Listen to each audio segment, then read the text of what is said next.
Hello and good afternoon, Xbox Nation. I don't know what part of the United States or even the world that you're currently in, but here in New Rochelle, New York, we are battling what seems to be extremely heavy snow conditions. Joe, of course, who is in New Jersey, keeping it real there where my brother is battling the snow as well. And I know, obviously, I want to say, before we get into video games and we start talking about how much I love the snow, of course, I do want to start the show with a very big, heartfelt,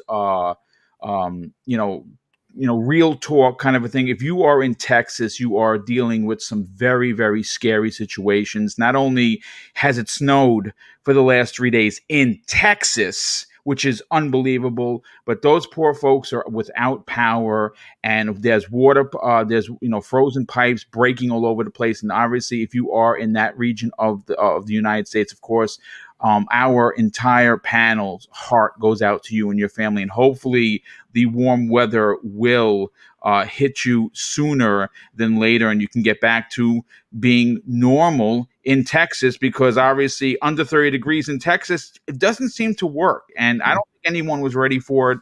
But of course, we wish everyone the best wishes possible. But let's get into what we're here to talk about, folks. And we're here to talk about Xbox, which, of course, some people will say is the best box. But I'm not going to be pushing any narratives. The Xbox is my favorite place to play, but of course, I do support all three consoles. Let's get into the introductions, and we're going to start with the cog that keeps this show running, someone that is pandering to play Resident Evil: The Village when it comes out later this year. Please welcome Zemi the Brave. I'm cold. I'm really, really cold. I'm just cold. Man, dude, it is awful for those people that are in Texas. Like, I remember, I think it was like 2009, Kentucky got hit by an ice storm. I was living out in the country. We were we didn't have power for 2 weeks. And I'll tell you the worst part. I'll tell you the worst part is no showers, right? And it's not, because like all the water pipes are like blowing up, like here in Kentucky, a lot of us know, you just leave the water dripping or whatever. And that, usually helps with that. But, whenever it's cold, the power is out, you don't have hot water, right? And the last thing you want to do is take a really cold shower while you're already freezing. To me, that's the worst part. But anyway, I'm here. I'm cold. I can't wait to talk about games. Let's get into it, man. Yeah, well, thanks so much for being here. And obviously, we do have a lot to cover. The show is packed today with topics. As a matter of fact, I had put this show together at the end of last weekend, because obviously, you have to prepare for these shows. And believe it or not, the show, even though it does still retain some of the original topics, we've had so much Xbox breaking news happen in the last couple of days that I had to obviously on the fly change the show. But let's go to the next one. This gentleman over here is on loan from PlayStation Nation and put out some really good work on his channel. Obviously, if you're not subscribed to the Trophy Room, I got to ask you, what are you doing? Because it is the best PlayStation show going. Joe, welcome to the program, brother. Dude, thank you for having me. And yeah, it's been a week for PlayStation. When I mean a week, I mean an absence of news. And this week, we had to get creative. We had to do some cool ideas. And let me tell you something, this week panned out pretty damn well. So I'm really excited to see more people check out the show this week and tell me what they thought of it. Because honestly, the last 3 weeks, I feel like we've been on legitimate fire. There's been a lot. You know what? It's funny because that's what happens a lot of the times, like especially with with the different shows that I write. It's when you are working for a multi-plat show, you literally can find news at every corner. When you're trying to be genre specific or you're trying to be platform specific, sometimes it does take some creative juices to get the put together. But of course, we love the work that you're doing, and obviously, I think that PlayStation is going to be dropping some news. I mean, we did get the Ratchet & Clank in June news, which is pretty dope. I cannot wait for that. That's going to be very exciting. But let's get out to the to our next official panel member, and this gentleman has been exploding on the scene because he dropped 2 videos, not 1 but 2 this week, and he's here to drop some of his incredible knowledge on one of those particular topics. Please welcome the FPS boost Archimedes. Hey, what's up, guys? I'm happy to be here today. We have so much to talk about, so many awesome topics. While Joe had to get creative, it was easy for Xbox news this week. So yeah, I'm pretty excited to talk about all the things Xbox today. So let's do this. Well, it's great. It's great to have you here, and we definitely cannot wait to hear your opinions and, of course, theories on what exactly is going on in the world of Xbox. Next up, this is a gentleman that makes all of us feel a little bit less intelligent when he gets down and he breaks down his incredible theories. And by the way, I think he does pull out the Webster's Dictionary to make sure that his point is across. Please welcome the very well-spoken VJ. What's going on, dude? Hi, Boom. Thanks. I don't know how to follow that up. You left me speechless for one. And that's hard to do. but no, thanks for having me back on the show, Boom. And I'm very much looking forward to tendering my thoughts on today's great topics. Yeah, you know what? It's great to have you here. Definitely got to shout out Lethal Papa, keeping these streets safe.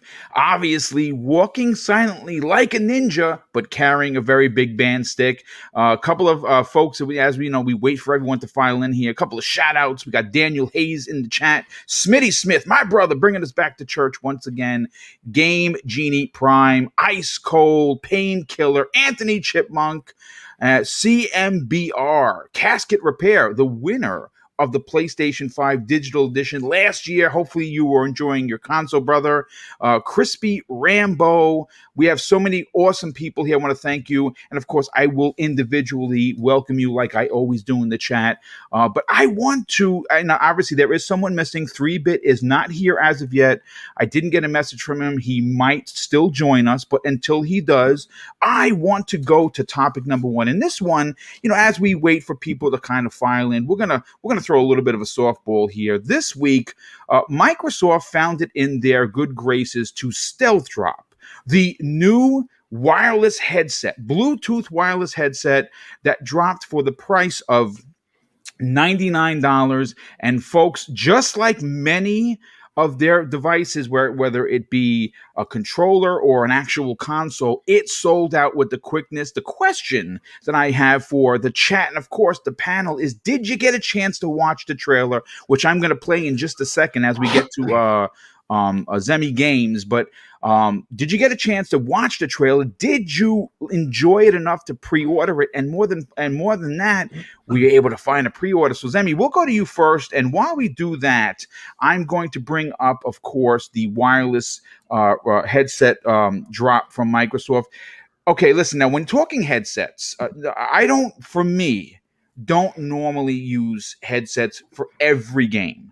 I use them for games like Senua's, Hellblade 1. I used it for. There are several other ones that I definitely suggest you would take the time to listen to. Bloober Teams, the medium, is a great one to use because you get to really hear some back noise that you probably wouldn't like, Demi, because you turn off the sound when it comes to horror. But are you in the market for a new headset? But more importantly, did it get a chance to see this the stealth drop from Microsoft? No, I really haven't watched the entire trailer. I've kind of glanced it a little bit. And I, have not pre-ordered it. And I'm probably not going to be honest with you. And it's nothing, it's nothing against Xbox. I just, if I'm going to buy a headset, I already know the brands that I like and the brands that I'm going to go with. Right. Okay. I really enjoy, Turtle Beach, but, for me personally, I really like the value that RIG offers and, the durability of their headset. Durability is a huge thing for me. So I typically go with RIG, right? I have not had any issues with their headsets whatsoever, which of course changes from person to person. We all have our personal tastes and whatnot. But to me, you know, I've just never really been a big fan of buying Xbox headsets. To me, like they've never really spoken to me as being, you know, extraordinarily amazing or anything. So for me personally, I'm not very interested in this headset. I'm glad that they're making it for people that are interested. I know that there's a lot of people that went out and bought the you know, last headset that they created for the Xbox One, and a lot of those people enjoyed it. So, you know, I think it's great. You know, the price, $100, you know, is pretty good. You can still find really like more affordable headsets, you know, than that, right?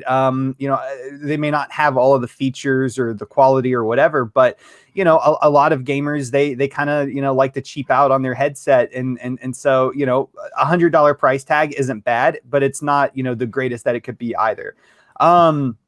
You know, ultimately, you know, it's a headset, right? You know, what are you going to say? You know, it looks good. Like the actual, you know, design of it, it looks sleek. It definitely looks a lot better than their last yes, that I will absolutely admit. Yeah, that's a great point. Yeah, it definitely looks a lot better. But you know, I mean, it's great because, you know, what is Xbox doing? They're offering consumers choice, which, you know, we as consumers absolutely love. And it's great to see that, you know, they're continuing coming out with, you know, their line of headsets to, you know, to help support gamers who prefer to use an Xbox headset. I'm just, you know, not really one of those gamers. I like Rig, I like Turtle Beach, I like Astro, I like those brands, and so those are going to be the brands that get my money. And then also right now, you know, as far as, you know, why I didn't pre-order it, you know, of course, I mentioned that I'm not really a huge fan of buying Xbox headsets, but I also just recently bought a new headset for, you know, to go along with my Series X. So, Okay. and I'm cheap, right? You know me, Boom. I'm cheap, right? I'm not gonna buy one headset and then go and buy another, like, right? Like I only have one pair of ears, right? It's the same way I feel about some of these guys that, you know, like buy 3 Ferraris. You know, it's like, why? You have one butt, right? And that butt can only go. I'm going to be honest with you. If I could afford 3 Ferraris, I would probably have 3 Ferraris. I'm not going to lie. living that excessive life, which I guess, you know, buying 15 headsets is better than buying 3 Ferraris, you know, on the bank account. But no, I think it's good news. It's just not really something that really appeals to me, but I could see how it appeals to a lot of other people. Yeah, I mean, listen, it makes perfect sense. You obviously are not in the market for it, so to spend $100 when you don't need to makes perfect sense. For me personally, this is how I decided to upgrade. First of all, again, I don't normally use headsets. I had a Rig 800. Now you say, well, Rig 800, well, that's a good headset. It is. Yeah. It is a good headset. Here's Rigs the problem. Great. The problem is that okay. I actually have to rewind this a bit. Joe, and I'm going to you next on this because I have to bring Sony into the conversation. I have a PlayStation 5. I love it. I quite enjoy it. But what I enjoy about it, besides the actual console, is I love their 3D Pulse headset. Really? It's very, very comfortable. For me as a gamer who doesn't use headsets all the time, but decided to go out and spend $100 on it, I got it, and it's light, and and the headphones don't make my ears hot. And when I saw the Xbox headset, I said, you know something, this looks like it's in direct competition with Sony's via the price, via exactly what it's offering for the sound quality. Yes, okay, the PS5 has its own Pulse 3D sound, but we know that Dolby Atmos is in full effect for Xbox. Yeah. Now, my Rig 800s that I had, I wasn't a fan of the cups that covered my ears. It was a material that always made my ears feel hot. So what I did is I cleaned them up, obviously, and I took them to a friend who's a manager of a GameStop that I shop in, and I said, "Hey, listen, you do so much for me. Do you need a pair of headphones?" And he said, "Yes, I actually do." And here you go. I gifted him those that I was actually gifted. Now those Rig 800s, Microsoft actually gave me at FanFest of E3 2019. So of course I want to pay it forward, and here we are. I bought mine. Joe, look, obviously, you, like many people in the chat and of course on the panel, support multiple consoles. Right.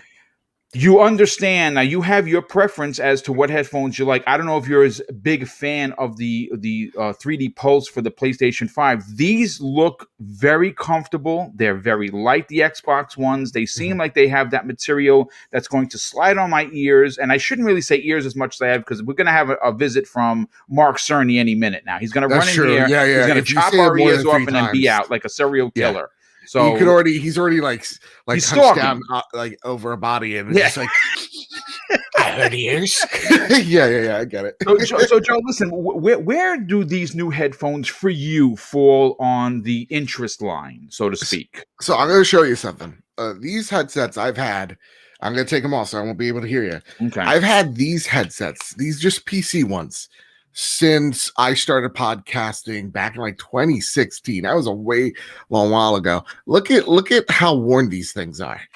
All right, I'm literally, there's no more cushion to these headsets anymore. I'm a big headset connoisseur, especially when it comes to console gaming. I rarely have it just the TV speakers on. Okay. Like I'm usually using my Steel Series. I'm usually using my Astros that I had, but they broke because Astros are bad. Only kidding. But like I had Astros, an Astro A10. Those are like the entry level for my Xbox, because I don't use it as much. So there's no point of me going out there spending a $300 pair of headphones. I absolutely agree. 100%. Exactly. Yeah. Mm-hmm. And at the same exact time, I could use those headsets for podcasting, because these I didn't always use all the time because they're so uncomfortable. That being said, my Astro A10s, and I'm not saying they broke because I want this thing. They broke 2 weeks ago. And so what I had to do to talk to friends on Xbox was I had to go through my Elgato capture card in my PC. Oh, wow. Really? Yeah. And use these headphones and use this mic to talk to the Xbox Live Party. And if anybody knows Xbox on PC, that app is awful. Like it has promise, but like the Game Bar app is just inconsistent. So I ordered HyperClouds earlier this week. Now having this news come out with the Xbox wireless headset, I'm like, you know what? Let's go in on this, because this looks legitimately good. I'm not gonna say I'm sitting here go, oh man, this looks amazing, but like what they're offering genuinely intrigues me. Like I like the fact that there is no dongle, so this headset wouldn't work on a PlayStation 5. Yes. I love that. It's solely just you hook it up to your Xbox, and then you can pair it with a phone. So if you're in a conversation with someone, you can have that paired up. I think that's a terrific idea. So that is the cool thing that kind of has me in is that silly feature, which I think should just be standard on everything. And the fact that you can isolate party to game chat with the dial over here. I love that. Yeah, there's a lot of innovative things that we have that you'll find on a $300 pair of headphones that you're going to get in this, and that's pretty interesting, Joe. Yeah, and that's the thing that I like. The one thing that I feel like people overlook on headsets is buttons. So like you want to, while you're gaming, not have to take off your headset and look at it. Yes. Doing. That is what you have to do on the Pulse headset, because all the buttons feel the same. That's what Steel Series does pretty well. Like usually they'll add the volume on one headset and then the chat on the other, to give you like, oh wait, this is the party chat ear, this is the volume ear. But I like the fact that they're playing with dials on the ear cup itself, so what is going to be different. You're not accidentally muting your headset type of deal. Yes, yeah. So it's cool. It has some features that the Steel Series has for the $150 headset. It has some things that you would think a $100 headset should have, and a little bit more, and that's awesome. And it's not so much competition to Sony's; it's really just parity between the two. Yes. Since these two aren't in direct competition with each other. But I'll say this: there are two things that I'm looking at here. I'm looking at the headset's durability. How long is this thing going to last? Yeah, that's a great point. That's the problem with the Sony Golds. That's been the problem with the awful Xbox One stereo headsets. I thought they were atrocious, and honestly, that's what I'm looking at here. Is like, how's the build quality on these things? And I don't have the best or the biggest hopes for it because of just the track history between, first party headsets usually aren't the best, but at the same exact time, I'm optimistic and I like cool little gimmicks. So give me these cool little gimmicks and I'm yours. The only thing I really wish that was different on these headsets is the band. I very much prefer the ski band over the normal headband that you see. Oh, I gotcha. Yeah, you what do you like the space in the middle to kind of let the heat out? That not just letting the heat out, but it does a good job of adjusting the ear cups without you having to play with notches. Gotcha. Yeah. So yeah, that's the only thing I wish that was different on it. But again, I'm optimistic. I pre-ordered them because I was just like, my HyperClouds was like $80. So I was like, you know what, for an extra 20, get something wireless, get something that does just a little bit more. Yeah, so I'm excited nonetheless. That was actually one of the things that excited me. It was the confirmation of the wireless aspect. No dongles, no you having to use a USB port, which is something that I had to do with, which is one of the reasons why I was like, I hate giving up a whole port for the headphones, which is why I got rid of the RAGES. This over here is completely Bluetooth and wireless. And like I said, I again, for someone that doesn't use it every time, I'm gonna, if it's as good as and comfortable is as the PlayStation Pulse ones, because the PlayStation Pulse ones I use for playing Miles Morales because the soundtrack is incredible. And it is really, I'm an old school hip hop kind of a dude, and I loved all of the music. I felt like, like it's in New York City, which of course I patrolled as a police officer, and I grew up as a kid. So I actually felt something when I played the game on how well they represented New York. So I'm hoping that we do get the same representation for a lot of the Xbox games that I know and love and play. And I believe we will. Real quick, before we get to Boxer Bear on this, Smitty Smith, our brother, bringing us back to church once again, who drops an outstanding and the first super chat of the day. Thank you for your generosity. And of course, Smitty, thank you for being here, brother. We definitely appreciate that. He says, this is one hell of a panel again. Salute the Book of X. Well, thank you very much for that, brother. And we're glad that you could be with us today. Now, obviously, Archimedes, we're going to get your opinion on this. Now, you kind of already talked to us in the DM about your feelings on what you currently have. And it seems like you have pretty good headphones, but are you happy to see that along with new hardware, along with new controllers, we're getting a new headset? And for the people like myself who needed one or actually wanted one, like Joe, we're going to get it. And it's only $100. What are your thoughts on it, bro? Yeah, I mean, in this price range, we don't have many good headphones. That's just the case. And this headphone packs a lot of things in it. Yeah, it is like you said, it's wireless. It has apparently a good mic in there. A couple of other things you can adjust them, which you usually cannot do in that price range. Yeah, battery life of 15 hours and so on. That's stuff that you don't find for $100 bucks that often. So that's definitely a pretty good deal if it sounds good. That is the question we have to find out once it is released.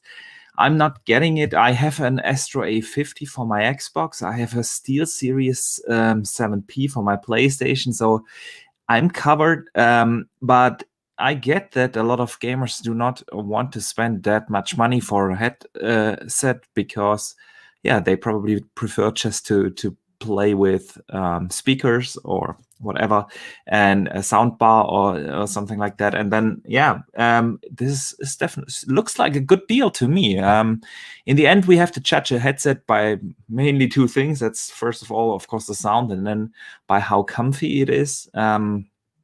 And that's both of those things are things you have to judge for yourself by checking it out. But it's definitely a good thing that there is apparently a good headset in that price range.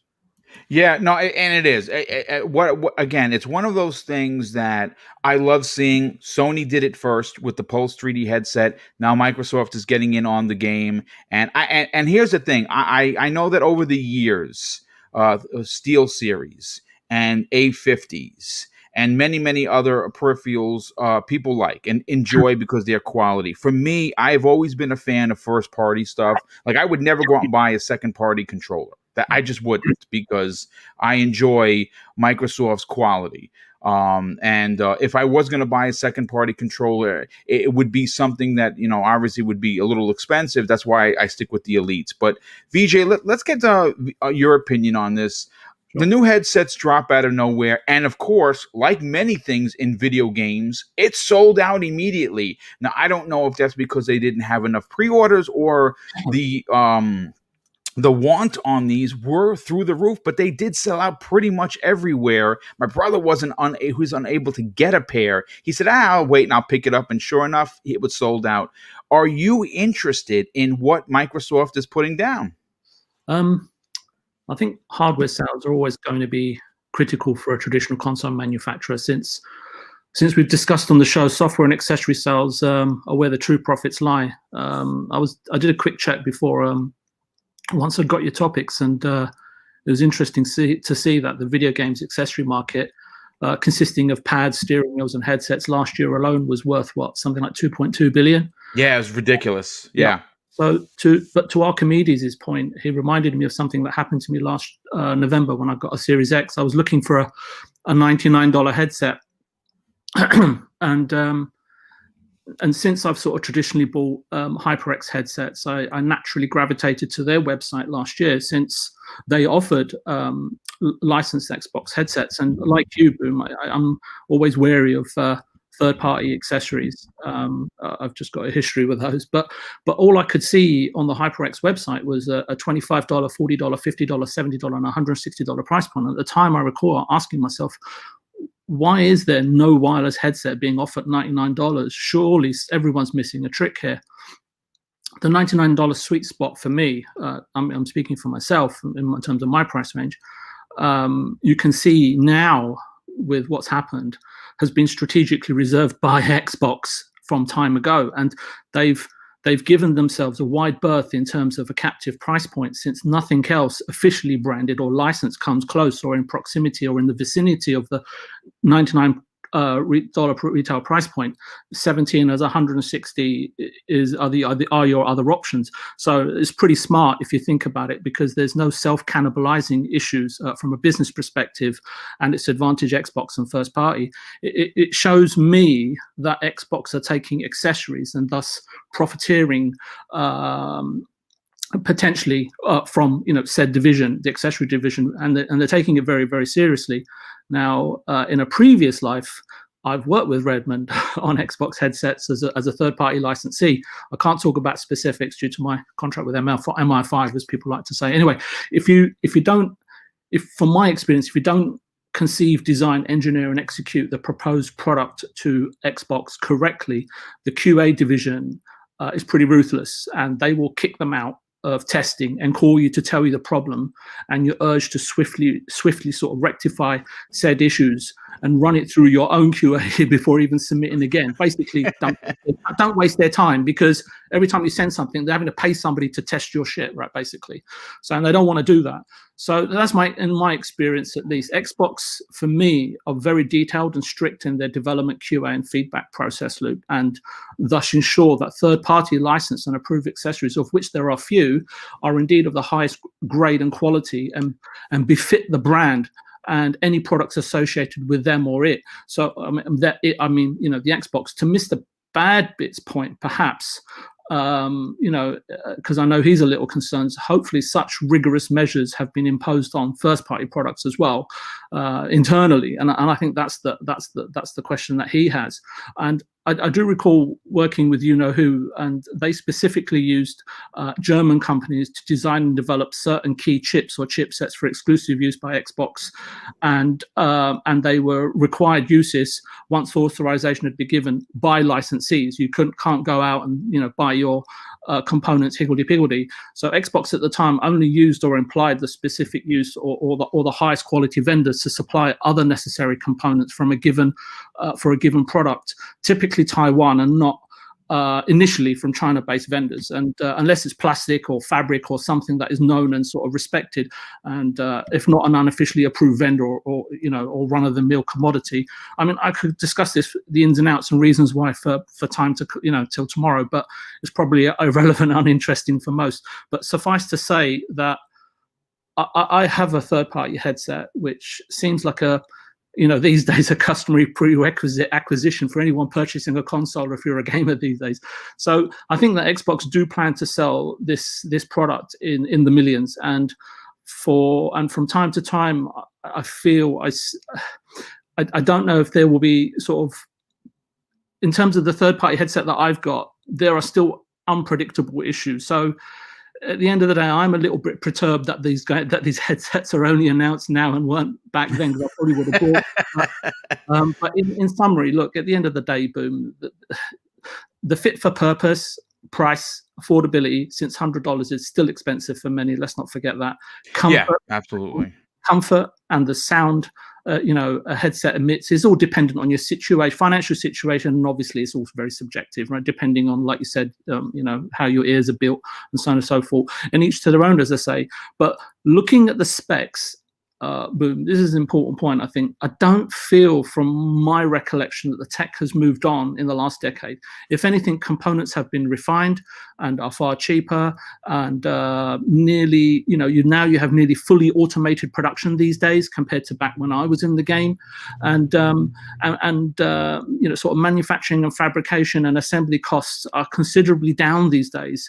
And I also don't see any great R&D costs that need to be amortized or recouped. In this sense, the headset could have been cheaper, as the cost of production, and given the cost of production and how they make these things these days, and given the quantities that obviously Microsoft are going to shift. At the end of the day, look, I haven't tried nor tested this new headset, and I don't see myself doing so anytime in the near future, but I have my eye on them. I do wish this official headset, as I said, was available at launch. I definitely would have picked a pair up. But I do, however, look forward to sort of an unbiased review in the future. But is that perhaps just wishful thinking? We'll see. Yeah, I mean, listen, I think that at the end of the day, choice. You said is headset key. review unbiased, March 18th. I mean, trophy room, let's go. You know what? Listen, I have yet to get notified by Microsoft that they're going to send me one to review. I mean, stranger things have happened. I certainly didn't get an I Love You package like those fine gents on the XCast did with the red controllers. Larry Herb, if you're listening, wasn't jealous one bit, Larry. No, Larry. I only had you on my show and that we talk regularly, but I didn't get one. So if we Larry have Herb, nicknames if you're for listening, each other, Lair Bear, if you're listening, Larry. My email is still open for you to drop. Hey, we're sending you a Red Pulse controller. I would really appreciate that. Anyway, enough begging. Look, what we're gonna do is we're gonna continue this party, and we're gonna talk some more Xbox. But before we do, two things. First of all, Kirby Louise. If you don't know who this gentleman is, he is someone that we had on as a guest on Xbox 101 this Tuesday. And man, that was fantastic. Shout out to him. I love this slideshow. He brings a slideshow to a podcast. Do you see the professionalism? And what is even more interesting is that he called it almost to the T of what was announced the next day. And I remember when he said this, when he was giving his presentation live on the air, it was his theory. So obviously, thank you, Kirby, for coming and hanging out with us and giving us that slideshow presentation, which I thought was really well done. And you were right. And of course, he drops an outstanding additional $10 super chat on top of being an amazing community member and guesting. He says, "Boom! If you've never got a second-party controller, then you're missing out on gems like the 8-bit Ditto." You know what? I'm not even going to finish reading it. I own them all. I should have said I don't buy second-party controllers for the Xbox. I have purchased second-party controllers like I do for the Switch. A lot of the Mario-themed ones are by another company that's not Nintendo, but it's licensed. So I know it's going to be good. All of the 8-bit stuff, dude, I got one for the Genesis Mini, the NES Mini. I have one for the Super NES Mini, and I also have one for the TurboGrafx Mini as well. I have them all, dude. So yeah, I have purchased second party. I really should have been more specific. But I want to just say a big thank you to Alan Ultimate. Now, Alan, I don't even know if you're in the chat. Hopefully you are. You're listening, or you will listen on the back end. He reached out to me today, and he said, hey, Boom, listen, I know this may not be a big deal, which, of course, is ridiculous because he's giving us something to give away. So it is a big deal. He has two-week Xbox Game Pass Ultimate codes that we're going to give away live on the show right now. So the question that I want the chat to answer is, what month and year did Xbox Game Pass launch in this country? If you're the first and second person to drop that knowledge, you win the code and I will DM you with it. So I will wait. Oh, there, Alan Ultimate, he's in the chat. What's going on, brother? Thank you so much. And yes, if you can answer that question, what month and what year did Xbox Game Pass launch in this country? If you are there and you can give us the answer, you will win one of these two-week codes. I'm starting to see the answers come in, and we'll continue. Yep, you know what, JD Gamer, you're right, my brother. So you are right. So, and we have, let's see, we have Aiden Hunt. Aiden, if you have a Twitter account, DM me and I will immediately send that over. And of course, I will then send the second code over to our good brother, JD Gamer, who got it absolutely correct. So thank you so much for that as well, Alan Ultimate, and thank you for participating. But I want to move on to topic number 2. Now, Joe, I'm going to go to you first on this for the reason of its relevance to your fan of From Software. Yeah. Now, here's the thing, folks. This is, of course, a big rumor. So I want to just put that out immediately, so I'm not, message bombed once the show loads up. That boom, you're running, you're chasing tails. We have it now. This original rumor was posted on Reddit. Now, I have to say this because if I don't, again, I get message bombed. This is an unverified source, so take it with a grain of salt. But with that said, it's still an exciting conversation. Sure. Okay. According to someone on Reddit, apparently the Demon Souls developer, known as From Software, is in early and active development with a new Xbox exclusive IP with the help of, and this is where I get goosebumps, folks, of Turn 10 Studios to make a Souls-like exclusive for the Xbox Series X and S. Now, the latest rumor regarding Microsoft and their potential plans for partnerships with the Japanese studio is certainly what many fans would absolutely love. Joe, I know that you're one of them, and even though I suck at Souls games, I would be down for a new IP for sure. The rumor, which has surfaced on Reddit and has been now deleted in the meantime, reveals that Microsoft are currently working with Dark Souls developer who also made Bloodborne and Sekiro Shadows Die Twice and is in current development of Elden Ring, has a new IP that they are teaming up with Microsoft to bring to fruition. Now, this is very, very remnant and similar to what happened with Sony and Bloodborne. And I know, Joe, that we were talking, on DMs, and you're like, it's highly unlikely, and I would probably agree with you, but you never know. I mean, look, Sekiro Shadows Die Twice, Game of the Year when it launched to many people. And as a matter of fact, it did win Game of the Year that particular year. Microsoft had the marketing. Now, Microsoft has the marketing for Elden Ring, another big AAA bomb that's supposed to be dropped. Obviously, there are roots that have been built from Phil Spencer's time in Japan, and he obviously has some sort of connection with From Software. for you. And I know that you know to the date when the next Bloodborne, Sure. it's how many days since the Bloodborne was announced, and why we haven't gotten a Bloodborne 2. But how important would this be for the platform to get a Bloodborne type experience on Xbox? I mean, to answer one of those questions, it's been 1,791 days since the launch of Bloodborne. I don't want to get in the weeds of why it's been so long, but no, this is happening. I think it's been debunked by now, but there's a lot of reasons why this isn't happening. One of them being, From has kind of teased what they're making for the next 5 years, 5 to 10 years. This was about 2 or 3 years ago. They said that they had was it like 4 big titles that they were working up. One was Sekiro. One turned out to be Elden Ring. They're going to be a big thing with Bandai. One of them being a VR experience. They said I think they said like 3.5 games they were working on, and that was like the 0.5 game that they were working on, Deracine. And then they said that they have a PlayStation exclusive that they're working on. Right. Which you believe to be Bloodborne 2. Absolutely, it is. There's no doubt in my mind. They also ruled out the possibility of another Dark Souls spinoff. They say that they're very much done with it for the time being. So knowing that they have, and that is a packed schedule for sure. And they have multiple teams for sure.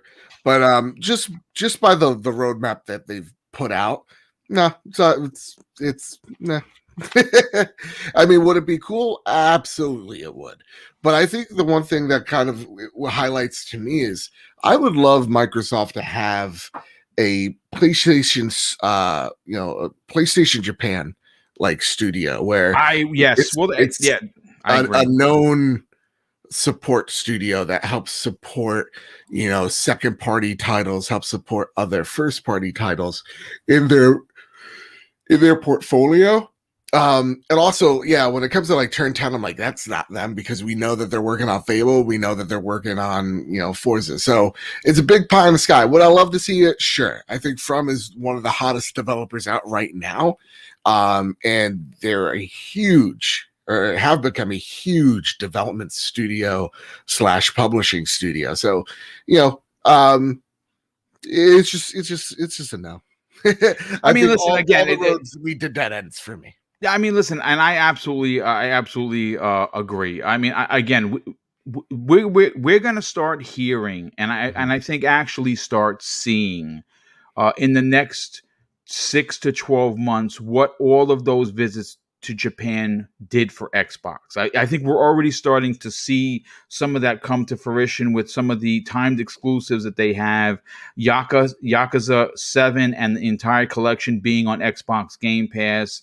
I know that a lot of what Phil did to handshake with a lot of these Japanese developers in Japan, because they want to be relevant there as well as they're relevant here. And I think like those visits to Japan, we've already kind of seen those things lay out. Like, you're getting Yakuza games, you're gonna get some Final Fantasies, you're gonna be getting some stuff. I still don't understand I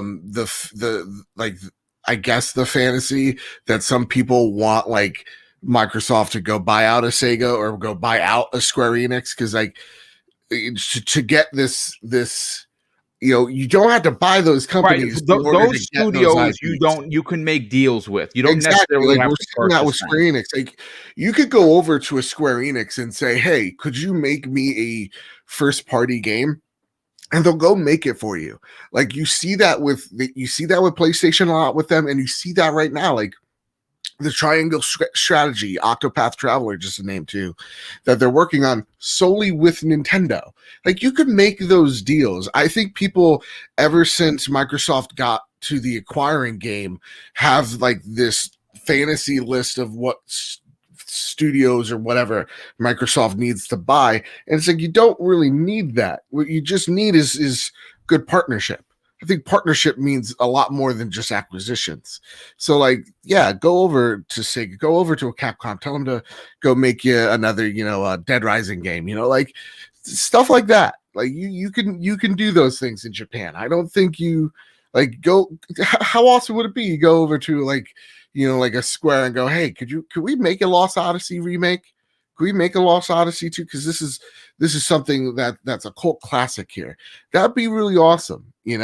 Try to get Persona on your platform does way more than going out and buying. You don't have to go out to buy Sega to do that. So it's really, does Microsoft want to throw the money at these Japanese developers to actually do that?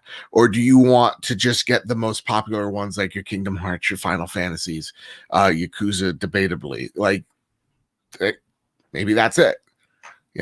I mean, listen, again, it at this point, we are always going to be looking for Microsoft. See, and that's the thing that's interesting. Nobody wants Sony to be Xbox and Xbox to be Sony, right? We actually don't want that. What we want is the ability for Microsoft to have certain things in its portfolio that are being offered on another platform. And I think a Souls-like type of game that was exclusive would be great. And again, this is again, grain of salt. I still think if it's not going to happen now, it could potentially happen down the line. I do like the idea of it. I think that there's a market for it. I think Microsoft knows that as well. But let's get Zemi games. Zemi, for you, I don't know where your likes or dislikes fall for the Souls-like games. For me, they have to interest me in a way. Like, for instance, I played Neo 1 like I would play Onimusha. And I had such an affection for that particular one game that I got really far into it, almost beating the game, surprisingly enough. And Souls games just don't hit for me. Is that something with this rumor? And again, this is just a rumor. Do you think that Microsoft needs to add something like this to their foray of games? Yeah, so I guess starting off, I'm not really the biggest fan of like the Souls like really challenging hard gameplay. I don't want to struggle while playing a game, right? I don't want to be dripping sweat while playing a game. I really do not enjoy challenges while playing games. I feel like there's enough challenges in real life. I don't need to bring it into my entertainment life, right? So I've just never really been a big fan of like the Dark Souls games. Do I understand that people like them? Absolutely. Do I respect that? Do I understand that there's huge popularity with it? Absolutely. And just because I don't like a specific genre of games doesn't mean that I don't think Xbox shouldn't include that in their platform to some level, right? Yeah. And so for that, I think it would be a rather good idea to have a first party, exclusive, or if nothing else, have a game, going in there day and date that does have, that is of that genre, is of that Dark Souls-ish genre in the Game Pass. We've talked on this show several times about variety in Game Pass. It's a service, a Netflix-like service. You want to add in as much variety so that there's something there for every gamer. Right. And in the same way that, we think putting a platformer on there would be a great thing. The same way that we think, adding in a fighter is a good thing, should be the same way about this Dark Souls game. Absolutely. I think that there's completely and 100% a place for a Dark Souls, like game, genre of game, or whatever you want to call it, in the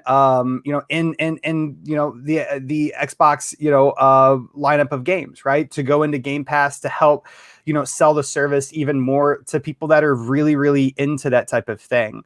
So 100%. Now I will agree. I don't with Joe on this. I don't think that these rumors are very, very good. I don't think that there's a lot of validation with it. And that's the funny thing just about rumors. Some rumors come out and there's, a pretty good resemblance of proof, backing up the claims. And I'm not really seeing that with this rumor, right? Whenever, we saw the Harry Potter, RPG, get leaked, that was really, really strong proof. Whenever we saw the Mass Effect trilogy, the screenshots of it being in I think the Walmart or Target or whatever, or whatever retailer it was. We saw it like on their site or whatever. That's pretty good proof. But we don't have really any strong evidence that this project is actually happening. Which kind of just goes into the whole take everything with a grain of salt. This is a rumor. But as far as from what I've seen, I don't really think it is a very good rumor. And then Joe, you also mentioned how how you don't have to go and buy a Japanese studio to get the benefits of having Japanese games in Game Pass. And I for a lot agree with that statement, right? Mhm. They don't have to go and buy, a Sega or a Capcom or a Square Enix or, a Konami or whatever to offer a tremendous amount of value, in that region. I mean, real talk, kind of breaking news right here to go off that.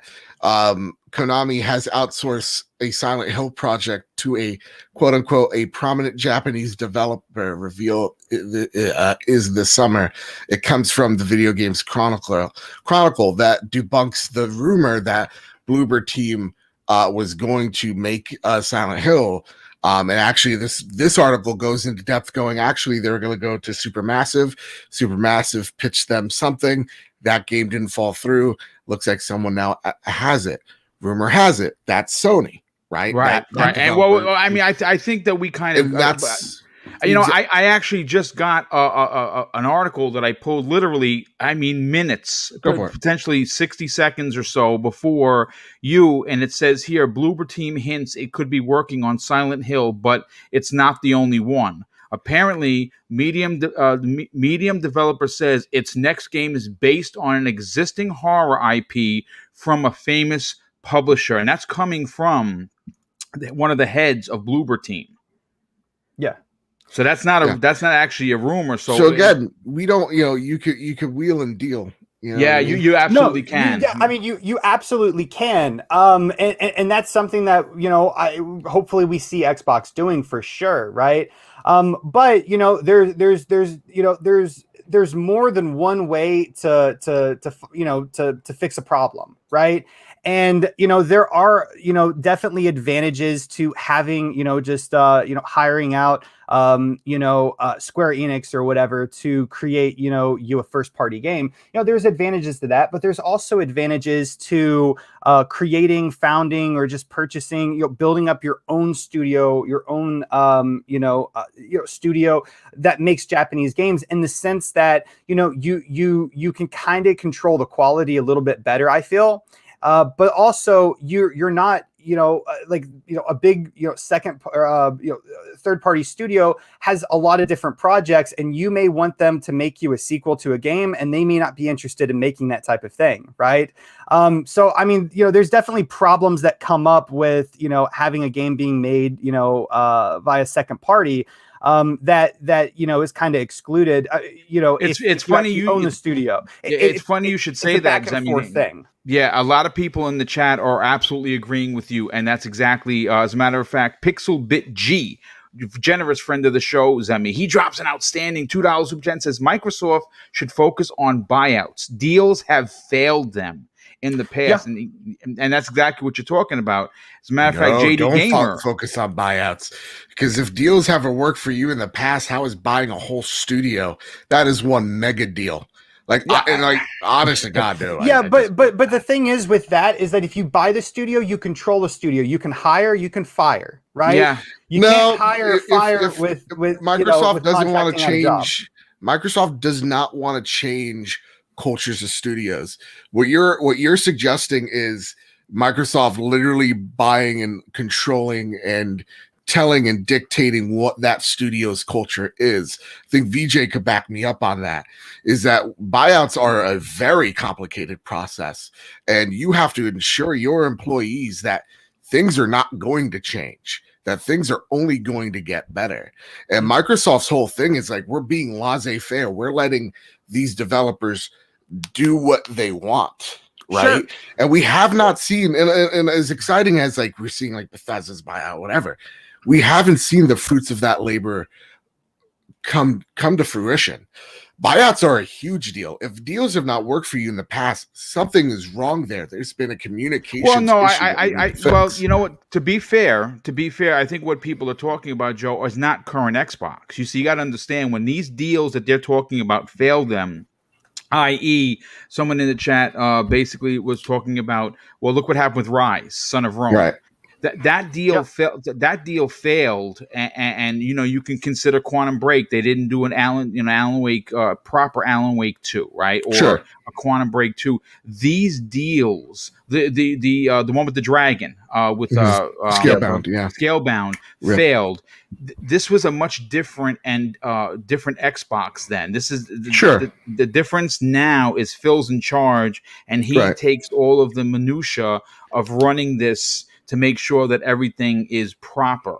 And when you hear him talk about studios that they are acquiring, no one is, you have not heard not one developer come out and say, and not because I think they signed NDAs, I think that Microsoft is doing exactly what you said, Joe, and is allowing them to be as creative as they want to be. That's why there's no dictatorship there. To Zemi's point, You guys hear me, by the way? Well, Yeah, we hear you I fine. agree with that, but we also have we're to outside, remember so. that yes, Xbox is very laissez-faire. Like, let's be as hands-off as possible. But whenever you screw the pooch, they're going to make changes, right? We've seen that with 343 Industries, right? They dropped the ball, and we have seen minor changes happen with that studio, with new people. I think major getting on changes are board. coming with that as well. But keep it going, Zemi. Sure. Keep it I going. mean, absolutely. They want to give these studios as much, direction and control as possible, but there is a limit to that. And I know that Xbox is all about this. Like, let's let these creators create, and we're just going to fund these projects. But there is a critical point where if you do something that hits their pocketbook a little too badly, they're going to pull the reins back in. Right. Well, I mean, I think 3-Bit could even speak to more of that than any of us in terms of like your mic is very loud, by the way. Mine. Oh, sorry. Yeah, yeah. Sorry, 3-Bit. No, that's all right. You know what? 3-Bit. First of all, welcome to the program, brother. I didn't see your DM. I wasn't sure if you were going to be here today or you were going to be here late. But answer Joe's question. You know, with the buyout situation. Now, obviously, this whole conversation that you just came in was the rumor that was posted on Reddit by an unverified source. So we have to take this with a grain of salt. That Microsoft was currently teaming up with From Software on a new IP that would be exclusive, that would be similar to something like a Bloodborne potentially on the Xbox. Now, it's in theory. In theory, it sounds fantastic. I think in practicality, based on what Joe was saying about their work schedule, it's highly unlikely now. Something that may happen later. But when we started getting into the acquisition talks about how difficult it is for someone to acquire another company and then to make massive changes, I think that's really what Joe was referring to. For you, do you think that with Microsoft's portfolio constantly evolving and growing because of Xbox Game Pass, do you think that a game from software would be something that would fill a need that they currently don't have? Yeah, I think the whole thing with Phil, we know he wants a Japanese developer. We know that they have some sort of relationship with From Software, not as much as Sony, for sure. But we know that Elder Rings? Yeah, they have the marketing rights for Elder Ring. Yep. That was premiered on the Xbox stage a couple of years ago. So we know they have some sort of relationship. We just don't know to what extent. And I think there's an article that just came out yesterday or the day before that they talked about how Game Pass is about quality, not really quantity. So I think it would fit their portfolio. I do think it'd be kind of kind of difficult. A lot of what people are saying in chat, it makes sense where Microsoft can feel burnt by previous relationships and now they're just buying studios, which I do think is true to some extent. But that was also an older Microsoft, and yes, I do think Phil was in charge around the Scalebound time, but now I don't know. I feel like they are getting a rhythm going for their relationships with their studios, especially with Sega, for example, how happy they are right now with their deals in Game Pass. I think From Software, it's definitely possible. I wouldn't, after Bethesda, I think everyone's just like, yeah, anything is possible with this company, but will it fit the portfolio is a good question. Right now, I would say yes, because of a lot of the games that are underneath the Microsoft umbrella right now with Perfect Dark, that's first person. A lot of ZeniMax games are first person. And it just goes on and on with first person games, which I don't really have a problem with, but I think if you want to start to diversify besides Ninja Theory, it would be pretty great having a company like From Software to bring I wouldn't say a niche audience, but I would say Dark Souls and those games do have a specific audience. Not everybody likes them.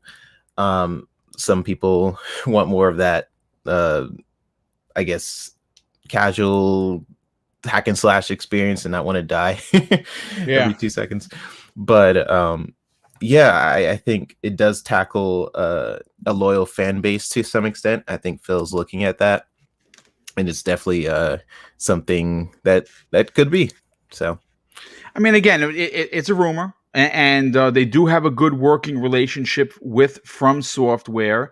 Let's bring in Archimedes. Archimedes, you saw the show notes that I put up. Obviously, it was immediately stated that take this with a grain of salt in the DM with the show notes, simply because this is an unverified source.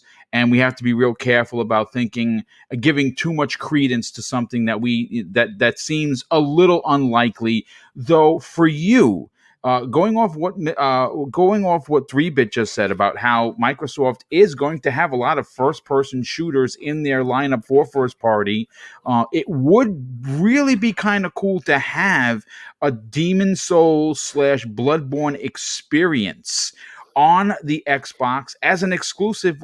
First of all, how likely do you think this is? And more importantly, do you think that they need it?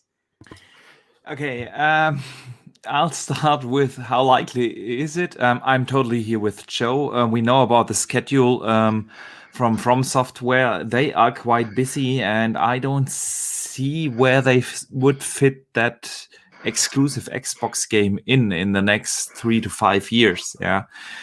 However, I do think that we have seen over the last 2-3 years that Microsoft is all about diversity in Game Pass. When you see what kind of studios they acquired and in which games they invested, it really comes to this thing that they want to have something in Game Pass for everyone. And a Souls-like game is missing from their first-party portfolio right now.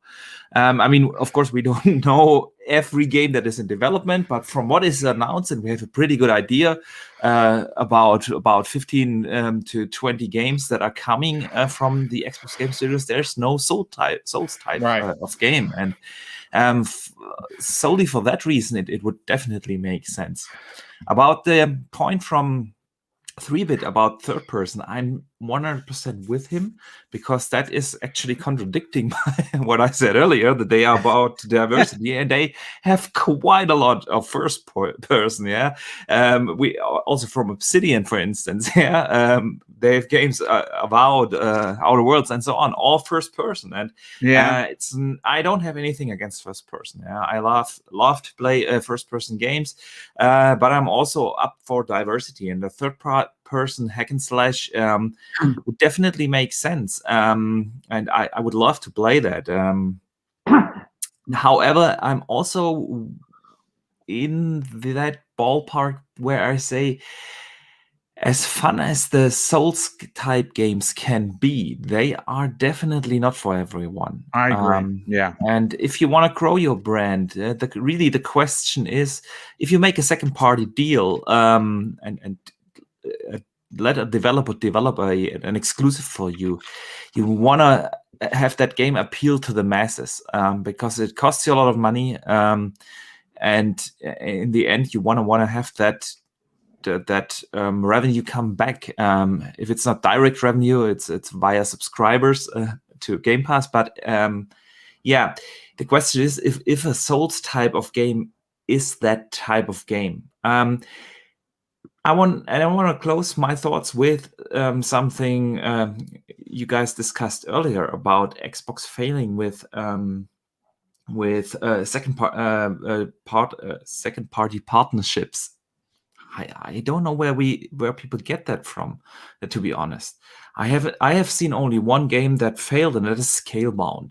And I have no doubt in my mind that any of the other publishers, Sony and Nintendo, have tons of games that they canceled at a stage like they did, like Microsoft did with Scalebound. There's no doubt about that. That happens all the time.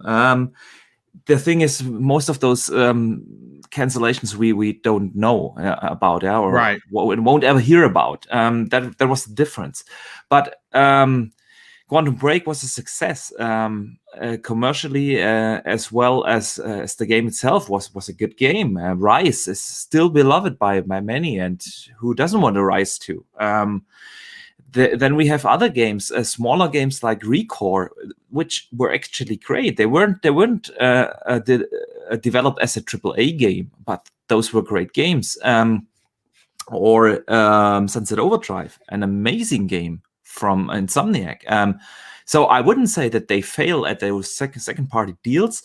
I've been saying it for a while that they need more of those, and they need I agree. them. I'm And they 100% need with you them right there. Yeah. really soon. They don't need them in 2022. They don't need them in 2023. They need them now. in 2021. Yes. Exactly.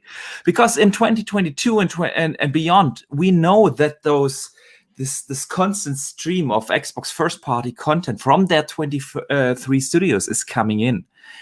We know that a ton of these studios need more time, not just for COVID, but just because now they have a big budget. They have the possibility to develop their vision for their games, and that takes time. But to fill that gap, that void, that in exclusive content for the for Game Pass, they need these second-party deals now in 2021. And if it's not from Software, they should do one or two of those deals with someone else. But I mean, we hear a lot of rumors. Yeah, we hear about Techland and maybe Dying Light becoming exclusive, stuff like that. So let's see. 2021 will be a super interesting year and an exciting year, and I can't wait to learn what Xbox is in store for us this year. No, I agree. And finally, closing out this particular topic, this one was, and again, I didn't expect it to be, to be as have so many big opinions, and I'm glad for it, because obviously this is a conversation. Is my mic better, or is yes. it still? Yeah, okay. No, you're good. You're good, Joe. Lovely. Thank you. Yeah, because there's a lot of snowblowers happening, so I think the RTX voice, if it booms out of control again, I'm gonna back out just to make sure. Yeah, no, you're good. VJ, let's get your opinion on this. Now, VJ, again, we love your opinion simply because you had an opportunity in your professional background to see gaming from multiple angles. When we start talking about exclusives, specifically from software exclusive, again, I believe that, because Microsoft is pushing this narrative of having, variety for everyone, offering an experience for every type of gamer, male, female, or otherwise, and that of course includes a multitude of genres, which we know gaming has. Though the one type of genre that they don't have, that Sony has, and we've seen it with Bloodborne, and we've seen it now with the remake of Demon's Souls, is a Souls type of game. And again, this is simply a rumor that will probably fall onto deaf ears at some point or another, but it's still an interesting topic nonetheless for you. Do you see this happening, and do they need a Souls-like game in their portfolio? I think Zemi said something in the beginning regarding rumors, and I've been listening to the panel, and there's a sort of a general vibration I'm sort of getting, and so my thoughts have somewhat wandered off. Look, I understand the enthusiasm, right? If not the sincere alacrity, right, and notion towards such a topic. The answer to this sort of rumor, gossip, ginger up or question or whatever, sort of inevitably sort of fosters, or sparks one's imaginations of supreme choice and sort of assured hope in most of us, right? If not in all of us. So for me, I just go back to the choice of games today, and I think we discussed this before as well. Is plentiful and abundant. Even with something on the horizon, we all sort of love to sort of seek a glance or a glimpse, right, or gaze and behold sort of what lies ahead. And we gamers sort of always yearn and look for a special experience to sort of sweep us, off our feet, sort of romantically, magically, colorfully, and intimately, right? So sometimes, I found that, looking forward at games that, what can make, Game Pass or the Xbox format, even stronger. I often find, that there's a perfect gem or a jewel, that sort of lays squarely, albeit maybe in your peripheral vision, and they're often in Game Pass. On a rare occasion, there is that special developer that may come up. I think Xbox have got plenty of studios, plenty of games and developments. They're going after low-hanging fruit. But as I say, on a rare occasion, whether it's Phil's desk or someone on his management team's desk, a genre, a type, a category, a style, a variety, a brand, something with music or a story, creativity, ingenuity, grace, beauty, majesty, all of that sort of stuff, and the vision ultimately of a known and perhaps a lesser known visionary or studio alerts them, right?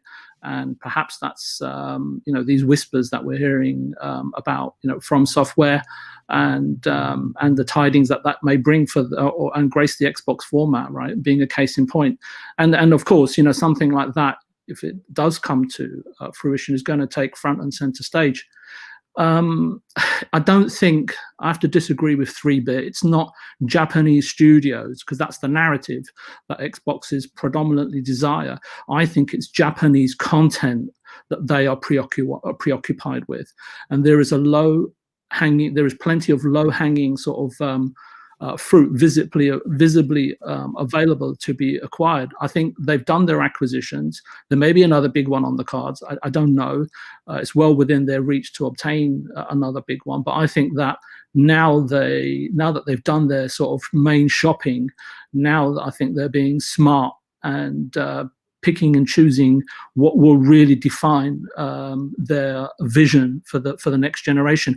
And I'm not referring to a game or a studio specifically heading to the platform on an exclusive or non-exclusive basis. You've got to put that aside. I'm acknowledging the fact as to what this all means for Game Pass, because I think that for developers, whoever they are that are making games these days, just sort of like tackling or hinting to the Sega announcement or PR sort of blurb that came out recently in terms of how happy they are. Well, of course they will be. It's incremental revenue they probably didn't focus on or prepare for, and that's great. But for developers, I think that they can go forward now without judgment and without ridicule, and be in a creative space and a place where their artistic and technical representation, born out of their imaginations or state of consciousness or vibration, soul and energy, or whatever you want to call it, and it goes straight into Game Pass without judgment or subjective media reviews. And I think that, for me, is fantastic. Let me put it to you this way. When was the last time we as players got to engage with the unvarnished truth, a game that hasn't been subjectively molested by the media for weeks on end, or by other podcasts and so on and so forth, and that we haven't, when we get to play the game with something, and we don't really find anything interesting because we've already read and heard everything about it. So in some ways with Game Pass, and we've talked about again on this chat show before, Boone, is that in some ways I feel like we're heading back to the 90s, where we can discover or rediscover and play certain titles that call to us by nature. Games and our connection with them, at the end of the day, on an individual basis, is a personal discovery and a personal truth. And and a personal universal truth, and that should not always be determined or skewed by someone else's interpretation or desire in terms of what they want to see on the hardware format. Because I think there's plenty of good games there at the moment, but it's what can define the Xbox and Game Pass going forward. More and more developers and publishers acknowledge or coming out and acknowledging or saying that they simply love or have endeared more so than they thought they would have to the ever-evolving sort of embryonic concept of Game Pass. Xbox says, I think it was in 2019, I don't know when the slogan came out, power your dreams. I believe quintessentially, supremely and fundamentally, it's a two-way street. Apologies, Boom. I think I might have lost track on the point of the question because everyone's gone quiet. No. I think you're killing it as always. I mean, obviously, when you talk about Game Pass, you have to talk about quality. You said that you think that there's quality in there, and I would absolutely agree with you. I think that this is an opportunity. If it turns out to, if it turns out to be true, that this would be good for Xbox on a multitude of levels. When someone says Bloodborne, I think it's safe to assume that they think PlayStation. And I think now, even more than ever. Someone said it. Someone said the magic word. Yeah, I said Bloodborne, you say Sony, right? I think that you can if someone would think Xbox, you have to really ask why. Yeah, no, I mean, they have their mainstay IPs, but to have a From Software game as an exclusive IP where they are currently in control of it, meaning exactly what happened with Sony. Sony and its fans, like Joe, are waiting patiently and out of patience at this point for a Bloodborne 2. It's coming. It just hasn't arrived yet, and a lot of people are asking why. But the reason why 92. There you go. I mean, so people, but Sony owns that IP. You understand what I'm saying? They are the creators with From Software. They figure out a way. They own the IP, which is good for Sony. It would be good for Microsoft to potentially get a game like a Neo, like a Bloodborne, like a Souls type of game for Xbox. So when you said such game, you're going to think, oh shit, that's Xbox, and I enjoyed that. And why haven't we gotten a second one? So again, this is it's a rumor. It's worthy of a conversation. I'm glad everyone had a chance to answer it. But I do want to move on to the next topic. And this is the big one that happened this week. And I'm going to lead off with our very good professional video maker known as the FPS Boost Archimedes. Archimedes, look, Microsoft dropped some massive information regarding what backwards compatibility is going to mean moving forward. And you know something, what I think is interesting and what I think is special here is that Microsoft, and of course we're talking about Jason Ronald and the current team at Redmond, are doing things for the Xbox community that they don't have to do. I think that we have to really put that foot forward before we even start talking about it, because they could simply tell you, hey, you can play your backward compatible games going all the way to the OG Xbox. You want to play Ninja Gaiden now and not wait to June 10th when the trilogy comes out? Don't worry about it. Go play Ninja Gaiden 1 and 2. We got you. But they are continuing to push the envelope in technology forward. And I don't think you're going to see this on Sony. And I definitely can say you're not going to see this on Nintendo. Now, granted, it's only 5 games to start. But again, this is how backwards compatibility started in 2015. It was a slow rollout.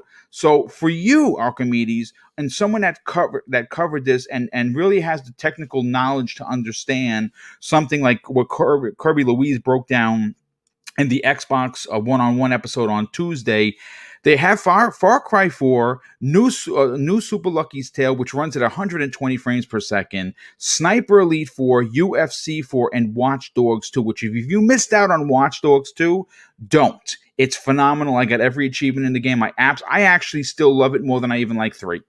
But take it away. Okay, I can't let that pass. 2 is better than 3?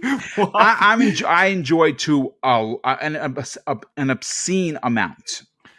I mean, it had some cool gameplay mechanics, but the characters they were just. I liked them, dude. I even have no, not at statues of all. them, brother. I have statues of Marcus. No. For me, it goes 3-1-2 when it comes to Watch Okay. Dogs games. Okay, but that's not the question here. See, this FPS boost is, like you said, is something Microsoft didn't have to do. If they would only give us backward compatibility to the Xbox One, to the 360 and OG Xbox games, that would be already an amazing service. But for them really doubling down on those enhanced versions of backward compatible games is just the best thing that happened to game preservation. I mean, even if you don't use back compat every day, this whole program is about preservation of games, of the games that we love. And there are some classics that I really love to go back and play. Yeah, I play, for instance, once a year through the Batman Arkham series. Yeah, I go back to the SNES and play once a year a game called Secret of Evermore, one of my all-time favorites. I love to go back and play older games. I don't do that every day, and not even every week, but it is something I love. I love to collect the games. I love to go back and relive some of these fantastic memories I have of games. And for Microsoft doubling down on this promise to get the best version possible, better versions of the game than the developers originally intended, this is just amazing. They have done that from the very beginning. When they announced in 2015 back compat, games, I remember Mass Effect on the Xbox 360 was more or less a slideshow. When it was one of the first games, I think there were like 10 games when they launched the backward compatibility program. I remember that Mass Effect 1 was the game that I played immediately when the program launched, and it suddenly ran at stable 30 FPS. You already had that game that suddenly ran better than you have ever experienced it. When the 1X came out, we played games like I replayed Oblivion and Halo 3 in 4K suddenly. I've seen the texture work in Oblivion. This was amazing. And with the 16-time anisotropic filtering, you have experienced these games like never before. Now with the new consoles, we had Auto HDR.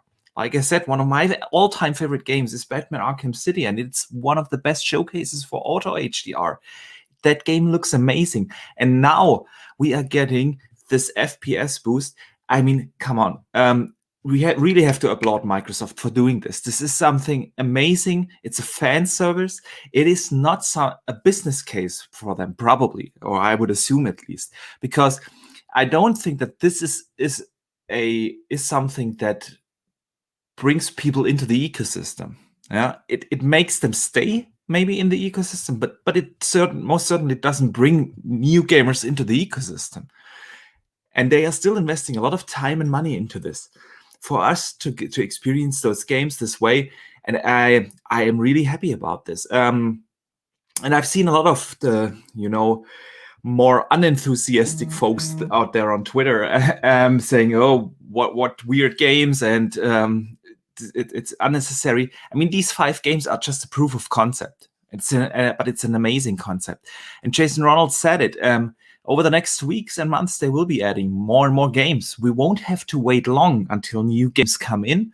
And I really can't wait to find out what other games we will be able to play at 60 FPS.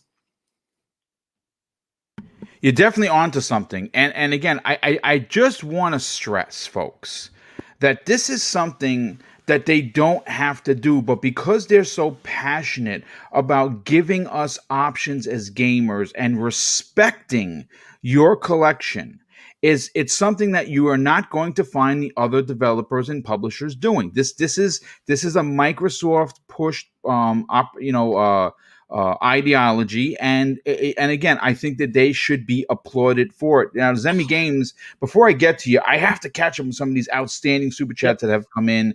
JD Gamer drops several, as always. He's a generous friend of the show. The first one says, "Can't speak for everyone, But I don't want to see Microsoft in the same situation they found themselves with Rise and Scalebound. So buy the studio and own the IP. Again, I think that sentiment is many people in the chat with you, JD. Pixel Bit G drops an additional IP, like What's real that? talk.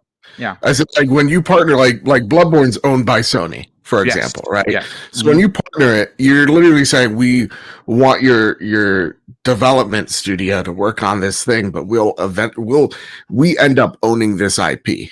Now, sometimes, like in this great example, Hitman, the publisher will actually tell the developer, you keep the IP, it's yours. Yeah. So it really does depend. It's a case by case. Yeah, it certainly is. It certainly is. And again, with Microsoft, again, they have been burnt in the past with situations like that. But who's to say? Pixelbit G drops an outstanding $2 super chat and says oversight is different from contracts and employees, and I absolutely agree there. JD Gamer drops an additional, with 2 more super chats of $5 each. He says second party deals, failures. It's not necessarily a failure to complete the game that we fans are talking about. There are other kinds of failures. And I agree with you right there, JD. I mean, again, I say failure, and I don't necessarily mean like Quantum Break was a failure. I freaking loved Quantum Break, and I'm actually quite perturbed that we may not ever get a second one, which is a little bit disappointing, to be honest. He drops a second super chat, or a third one, of $5 and says, one type of failure is to secure a sequel to secure a sequel, another V Rise or Killer Instinct. Another type is delivering the experience that was expected, like V Crackdown. Simon Bryak drops an outstanding $5 super chat and doesn't leave a message. Well, thank you for that. And JD, my God, dude, your generosity is certainly welcomed, but also greatly appreciated. He drops another super chat and says, pretty soon Microsoft back compatible games will be as good as some companies' HD remasters. Just consider the tech already going in. And here's another one that comes in for $5. Once again, JD, your generous brother. He says tech like 16x anthroposcopic filtering, auto HDR, 4K, and FPS boost are next. What's next? AI or machine learning enhanced character models or texture assets. Yeah, I'll say this about what Microsoft is doing.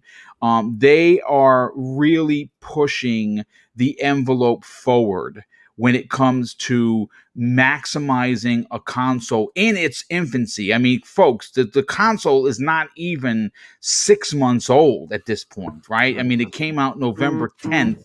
So we're talking about, we're coming to the close of February, but it's not even 6 months old, and they're doing all of these extras, if you will, and charging nothing for it. Remember, folks, there is development cost that goes into everything that they're giving us, and it's not costing us, the gamer, anything. That is super important. Zemi, let's get your what opinion. I would like to see them add next. What's that? 3D sound to all the games. You know something? Well, we talked about it with the headset going in. Sony has the 3D Pulse sound, and it's really good, and I quite enjoy it. I actually like the Dolby Atmos that we currently have on the Xbox. I actually quite enjoy that. But I think that options are great, and I think that maybe that's something that they will consider. They'll look at what people are saying about it and want. And same thing. Remember, if they put out that survey, what that Sony has that you would like to see come to the Xbox brand. I personally put in, I'd love to see the force feedback controller that they have. The DualSense is phenomenal, and I'd love to see that incorporated in the Xbox. But Zemi, for you, seeing Microsoft starting this with 5 games, again, we talked about it. They don't have to do it, but they are doing it, and it is a quite impressive tech. What are your thoughts on that? Yeah, I mean, of course, I we spoke on this a little bit on Tuesday, and this is not the biggest news story. This isn't the biggest thing Xbox has done or will do at all, right?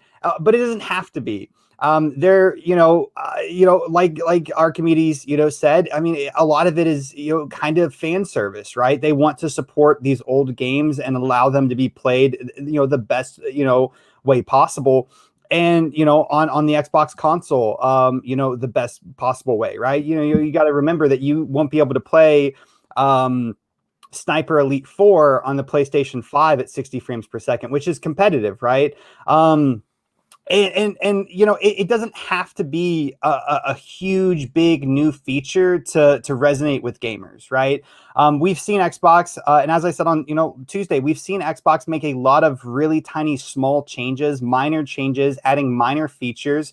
And yes, they're minor, but if you do enough of them, it results in a huge, big change that really influences your platform and your ecosystem, which I think is what Xbox is after, right? They're just trying to make gaming the best possible, like the best that it can be for its gamers, right? It's very fan service.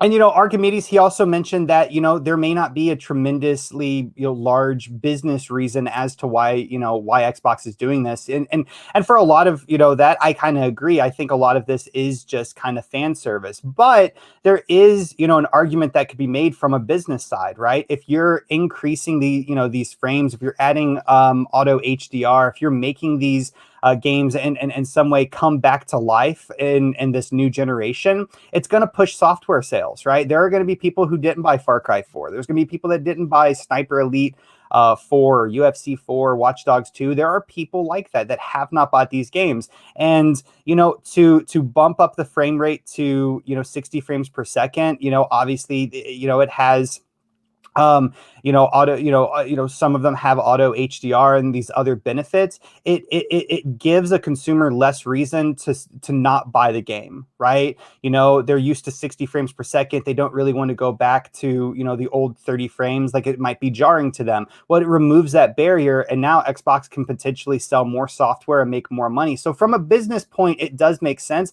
But I think that their primary focus here is really fan service, right? And I think it speaks very strongly of the Xbox brand, and to a lot of Xbox gamers and fans of why we love this platform so much, why the platform has changed in such a positive manner since the dark days of 2013. It's that Xbox doesn't always just put a focus on making money. I mean, of course, that's their purpose. They're a business. They're trying to make money, but they also do things that really just benefit the gamer, right? We don't see Nintendo doing this. We don't see PlayStation doing this. And, there's a reason, right? The return on investment is probably not good enough, right? And that's why I kind of say it's more fan service than actual, business, strategy. But, it's just great that we do see Xbox doing things like this. The things that they don't have to do, these small things that add up to really, really big changes for the ecosystem. It's just great that we get to, see these changes. And as gamers, we get to enjoy these old games in a better way than whenever we first initially played them. We had huge conversations about a year ago talking about the importance of backwards compatibility. Is it a thing that you even care about? And of course, some gamers don't. Some gamers do. For me, there are certain games I would love to go back and play, and there's certain games I won't. My backlog is huge. There's tons of Xbox One games I haven't played. And just these added benefits make me want to go back and play them, and it just adds even more value to having these older games and Game Pass just to begin with, because they will play better. Yeah, and I agree with you. I think everything that you're saying makes sense, and I love the fact that you brought into the conversation that the return on investment may not be anything at this point, but the fact that they're doing it is a big deal. And the fact that they start out with one thing and then work their way to half a dozen and then 10 and then 15, all of those little omnions that they're doing that some people may overlook all work to a better Xbox experience. I think that is what we really have to take away from this. Joe, let's get your opinion on this. Obviously, this may not this is information that may or may not click with a lot of people. See, there is a subset of the community that think playing old games is stupid, and that's the reality. They're very voices on Twitter and other forms of social media, and I hear that. If old games are not for you, And I'm not calling you a snob. It's just not for you, and that's perfectly fine. But old games, or the ability to play games that you might have in your backlog or never picked up, now with enhancements that Microsoft does not have to do, is pretty impressive in itself. What are your thoughts on this? Yeah, I think the code. I think it's a cool start for things to come.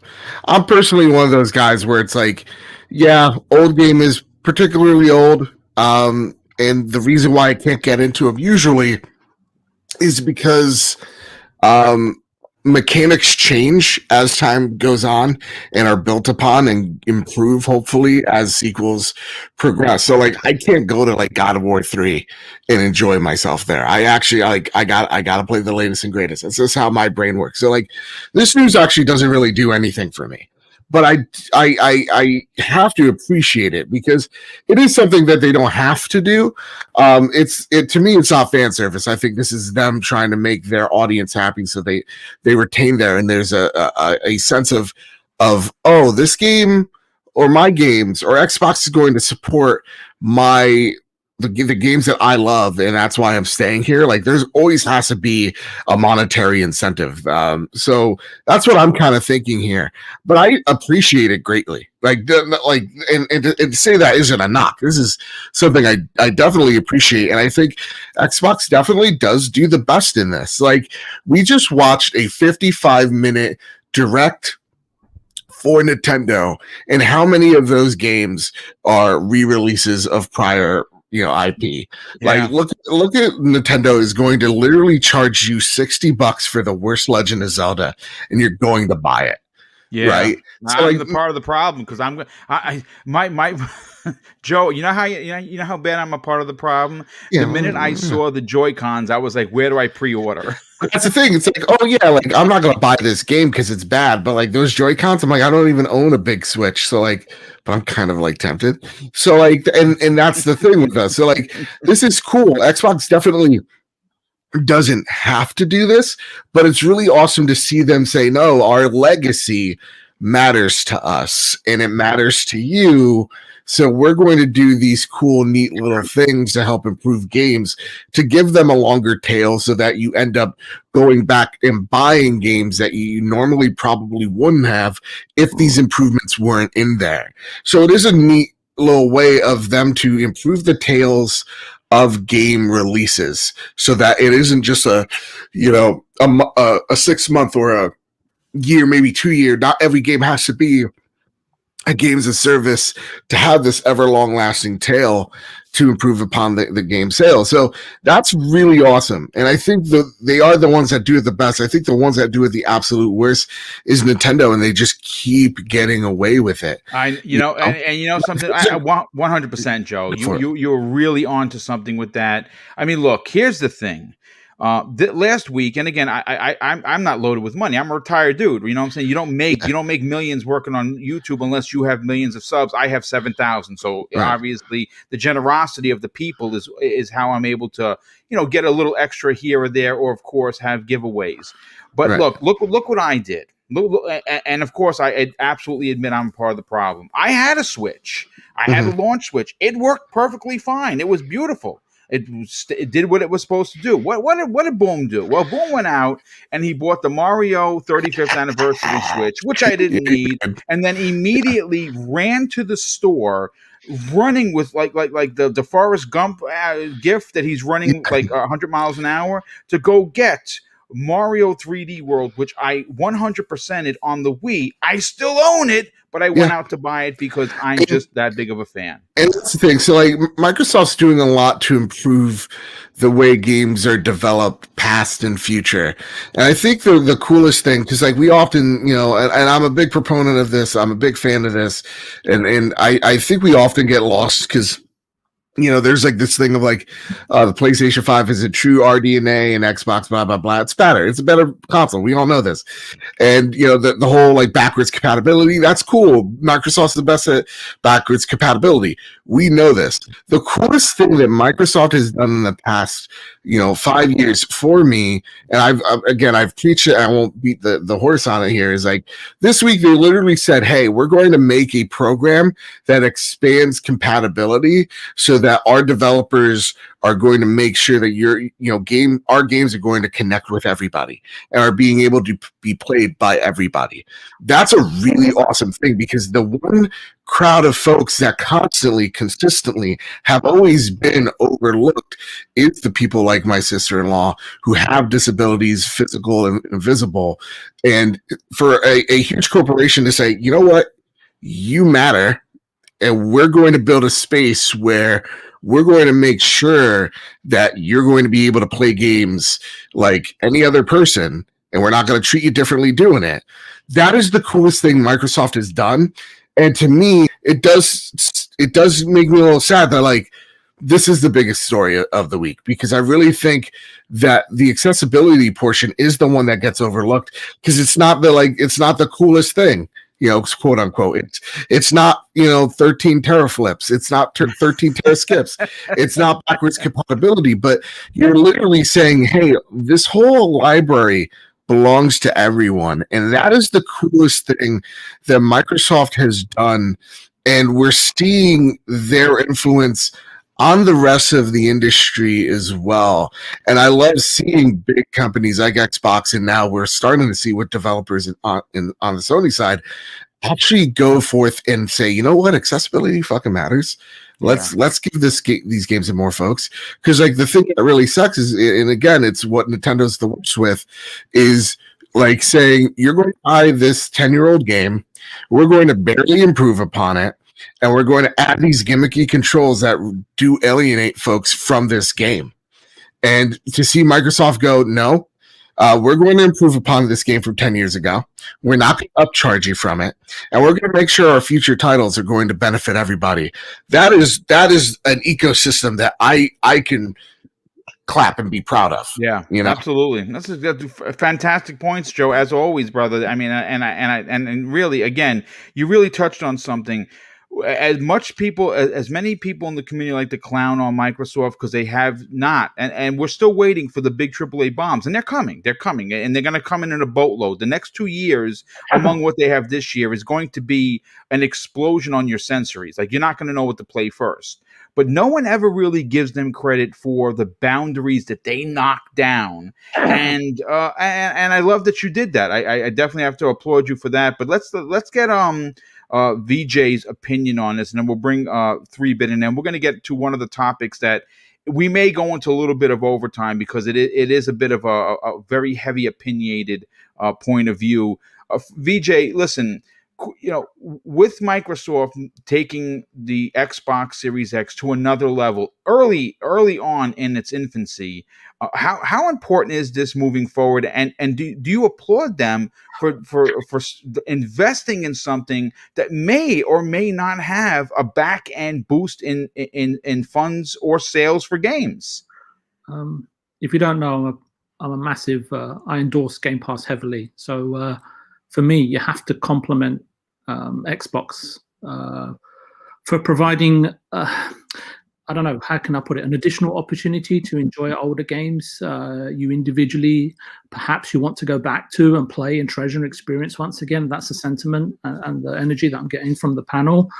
I think, as Archimedes perfectly evoked the sentiment, Xbox have a track record of delivering on the promise of augmenting past historic titles with either engineering feats or software feats or software technology driving quality of life compatibility features. I hope I've got that right. So yeah. And all this is fine, and the preservation of memories is now enhanced and available to play in a pristine fashion. And I think you have to commend it. I mean, why would anyone have a problem with it? And I have to politely differ with Archimedes on something else that he said. Oh, good. Watch Dogs 2 is better than Watch Dogs 3. That's a scientific fact. So new I members. agree with you there, Joe. But keep it going. Keep it going. New members. Now I'm excited what VJ means. Forgive me, my friend, if I've misunderstood you, Archimedes. But for new members of the Game Pass ecosystem will benefit from enhanced prior generational release games, just like I have, especially games that I missed out on or franchises that I missed out on. And I'm so much more eager, appetent, and enthused, showing enthusiasm to experience enhanced older generational games such as Gears of War series. And I know that's an easy go-to, but I do play a lot of indie games as well. So for me, it's another boom. It's another massive tick in the box or a feather in the cap, if you prefer, for Game Pass and the synergies of developed technologies that Xbox is applying and layering into this fantastic subscription service. Zemi, I think, forgive me if I got this wrong, Zemi, spoke of little changes and improvements. Yep. And what it evoked in my mind is what I've said something before, is the whole is greater than the sum of its parts. Maybe we don't see the whole picture right now, especially in terms of Game Pass. And that's what comes to mind. I think there is a great truth and inherent merit in this observation. And I would just say, open your eyes to it. But having said all of that, and now I'm going to contradict myself, I am forward thinking on some days. So I do, to a degree, agree with Mr. Badbit's point. While all this is, lovely, fair and dandy and whatnot, and it's good and relevant for the moment, and it's commendable, I am also intrigued to see what new first-party titles will be revealed in the next few months. I would like to, and I keep harping on about this, and I'm really sorry, but I would like the roadmap to be a little bit clearer. I know, Boom, you've said it's coming, and I'm totally with you. It will come when it's ready, and I'd prefer it to be that way than have any sort of embarrassment sort of be laid down in Xbox's doorstep, so to speak.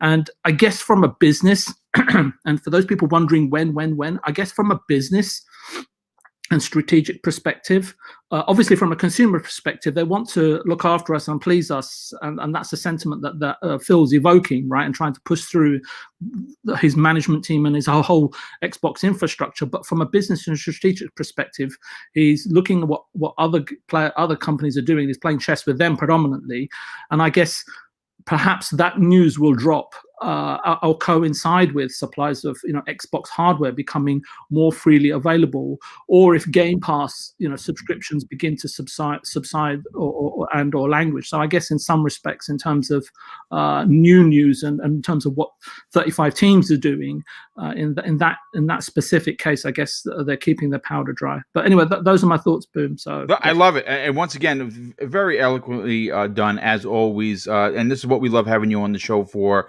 because we definitely appreciate the vision and vocabulary that comes right along with it. They definitely appreciate what you're saying. Let's bring 3-Bit into the conversation before we move on to the last topic of the show. 3-Bit, listen, from someone that understands what it goes into making content. Microsoft, from a hardware point of view, is doing something that once again they don't have to do. But Jason Ronald and that team is passionate about the hardware, passionate about backwards compatibility, and they're making the equation of, yes, you can put peanut butter with chocolate and make it a tasty treat. And that's exactly what they've done. What are your thoughts on this announcement from yesterday? Yeah, so this FPS boost is something I knew for quite a while. I wasn't sure when the information was going to drop. I'm glad I no longer have that information alone because I'm a sucky liar. But I'm happy it's coming out, and the technology is incredible for sure. And while for sure it was marketing, the passion, like you were saying, behind some of these teams are incredible. And I'd argue that it goes beyond just getting a good word of mouth. Some of what Microsoft is doing isn't really common, and I really commend them for continuing to push the envelope on technology. And it's a lot easier to further develop something that is already there comparatively to starting something brand new. And there's been a lot of cases where Microsoft has introduced a feature and it didn't always go well. A lot of companies would wait to see what Microsoft is is doing, and it wouldn't always work out, especially with the original launch of the Xbox One, where games always had to be online, but it introduced some pretty cool features that I would have actually loved to see in other consoles. But we know it won't work for every game. I love the fact that the technology they're using requires no developer input comparatively to Sony, where devs need to make a patch. The technology within it is basically tricking the game at the D3D level. If you guys watch the Digital Foundry, sort of goes into that. But basically, the game thinks it's still running the game at the original frame rate, which would be 30, and it's sending the data back faster than it originally did. So it basically pushes games to 60, but it still thinks it's running at 30. It's really weird. So yeah, that technology doesn't work for every game, but it's great for developers that don't really have the time to go in and push out an update. Microsoft can literally do it themselves. I sort of picture that scene where Thanos grabs the gauntlet and says, "I'll do it myself." Yeah. And if Microsoft is listening to this, I want to see Bully Scholarship Edition 60. But yeah, I've even seen a Twitter post with developers of Super Lucky Tale, where he said the game is now 120 and he didn't have to do anything. So it was all Microsoft. So it really shows the game preservation technology that Microsoft wants to do. This team is clearly passionate about backwards compatibility technology, and the people people still play these games, and I would love to go back and experience those games at higher fidelity. And look at what's on your screen right now, the Division 2. The player base boosted insanely. Dude, I am so addicted to this game. I know people are like, my God, Boom, all you've been putting is this video, and I can't stop. I was literally almost late to my own show because I was playing the Division. I was playing it yesterday. This game was pretty fun. I'm in the last mission of the Warlord of New York DLC. Just before we started with the show, I was really should I write Boom and be a little bit late because I want to finish that DLC. It's so good, so good. Insane. Yeah, I just started playing it yesterday. I want to play with y'all. I gotta play with some of you guys. But yeah, the player base in Division 2, look at it, right? The player base boosted insanely because of people praising the next gen update, and it's an older game. So updating the frame rate to an older game can give new life to certain games. It does also bring up the conversation of developers not wanting Microsoft to do it because they want other people to pay for remasters. Yes, great point. Even if it's simply bumping up the settings like on your PC. But it's amazing that older games can go from 30 to 60. And the usual people I see complaining about older games complain about certain games that only came out like 3 months ago. Like, oh, it's old. So I don't know. I think it's really cool technology. I tend to play older games, so it's cool that these potential games that I'm thinking of will get a boost. And I think another standout here for sure is the Series S. This little beast is competing.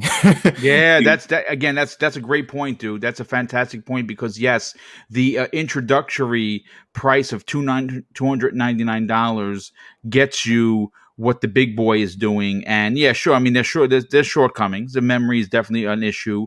But if you are in the market for potentially a second console, let's say, for instance, you're a PlayStation guy or gal, and you want to, jump into, no pun intended, jump into the Xbox, a $300 investment, knowing what they're doing in this is phenomenal. Yeah, absolutely incredible. And I think when it's more readily available, I think it'll become clearer to people the value of that console for sure. But yeah, that's pretty much my thoughts. No, and that's great. Listen, folks, I know that we first of all, we had over 450 people here today, which is freaking awesome. I mean, obviously, it's, when you start the year, it starts at a slow grind, and we're back up to our regular numbers, potentially even going further if you help push this show. If you're an Xbox fan and you want to help this channel grow, please, obviously hit the like button. I had my bit of a tantrum on Monday evening about having to ask for it. I get scolded by not doing it, and I'm hopefully you enjoyed the talk today. And we still have one topic that we're going to get to, because this one is, I think, a heavy contention to be one of the most opinionated topics of today. And of course, if you are enjoying the show, please, share this on social media. Let people know that there is an Xbox program that is unbiased, that stays away from trash clickbait, and just has good conversations and has an amazing panel to back. But I have to catch up on 3 of the super chats. First of all, Black Ronin is in the chat. He drops an outstanding $5 super chat. And I love what you said there, Black Ronin. He says, no lies told, Watch Dogs 2 was better than Watch Dogs 3. Marcus was a great representation of a young African-American man with no stupid stereotypes. Yes, I have a statue of Marcus. I loved him from start to Bring finish. him back. What's that? Bring him back. Bring Marcus back. Marcus is fucking awesome. He is one of my favorite protagonists from last gen. Can we kick Joe off the show?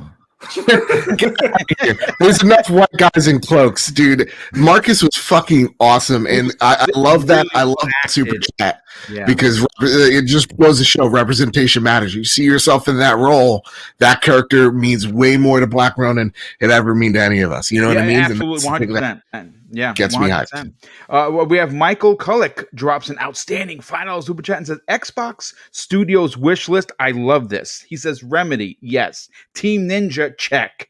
Platonic, hell freaking yeah. WB Games, I wouldn't mind. White Owls, which is that's a really good one.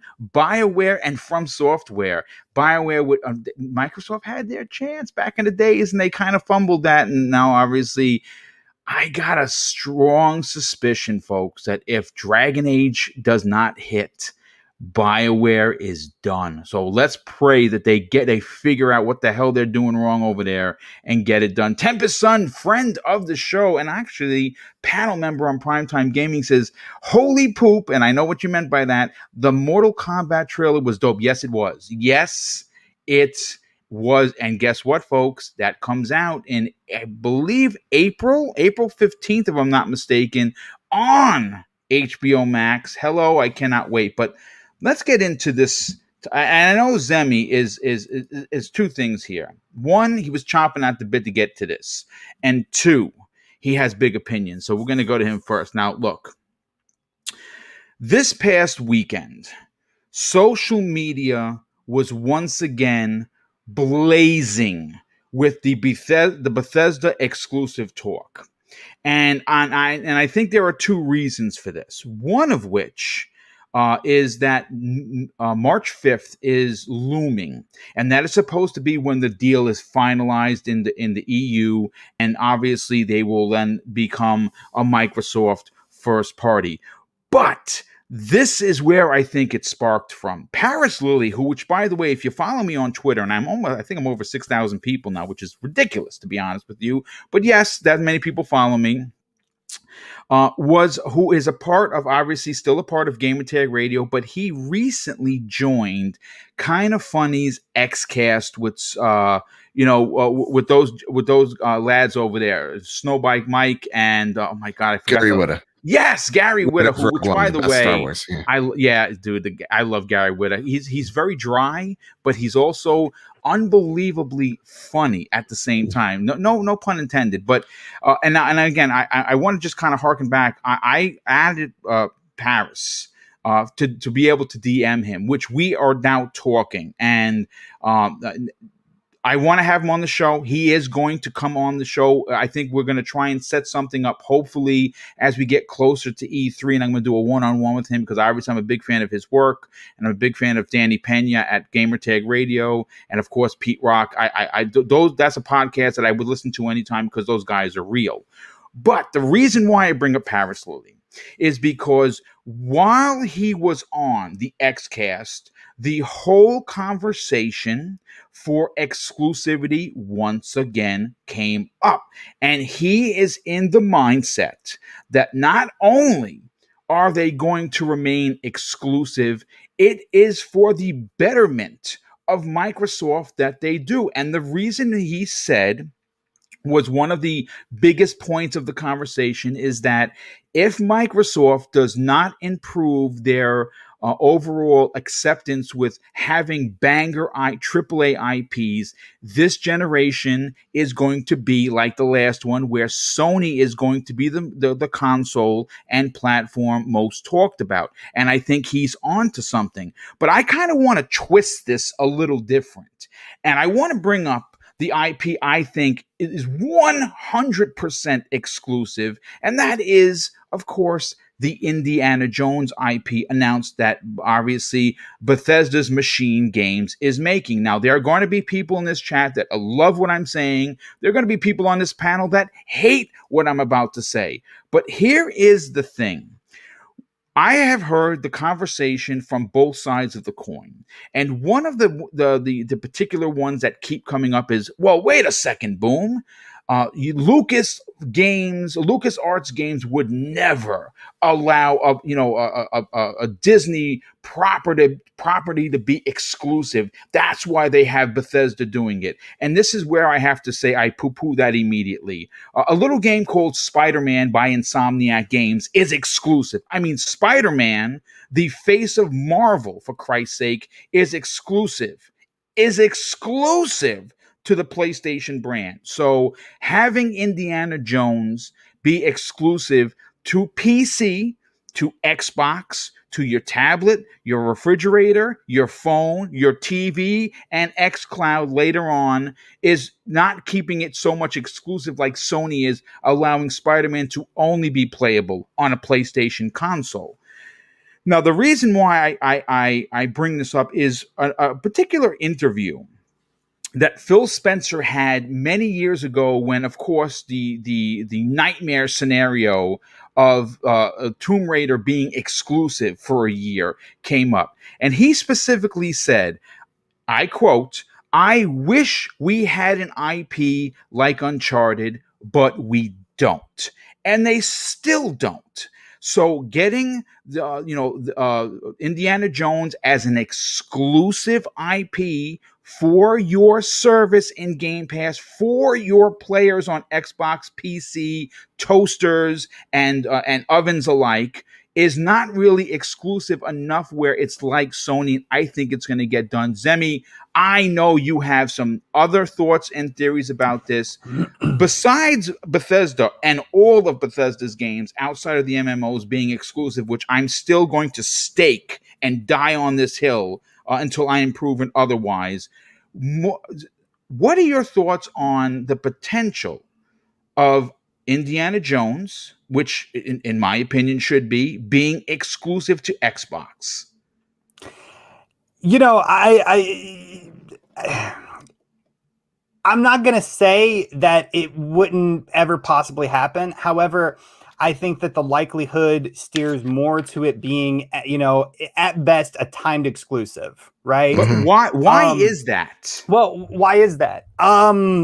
Because it is a huge major IP, and I don't really think that Disney, Lucasfilms Games, whatever, would feel comfortable in locking that down solely to Xbox, right?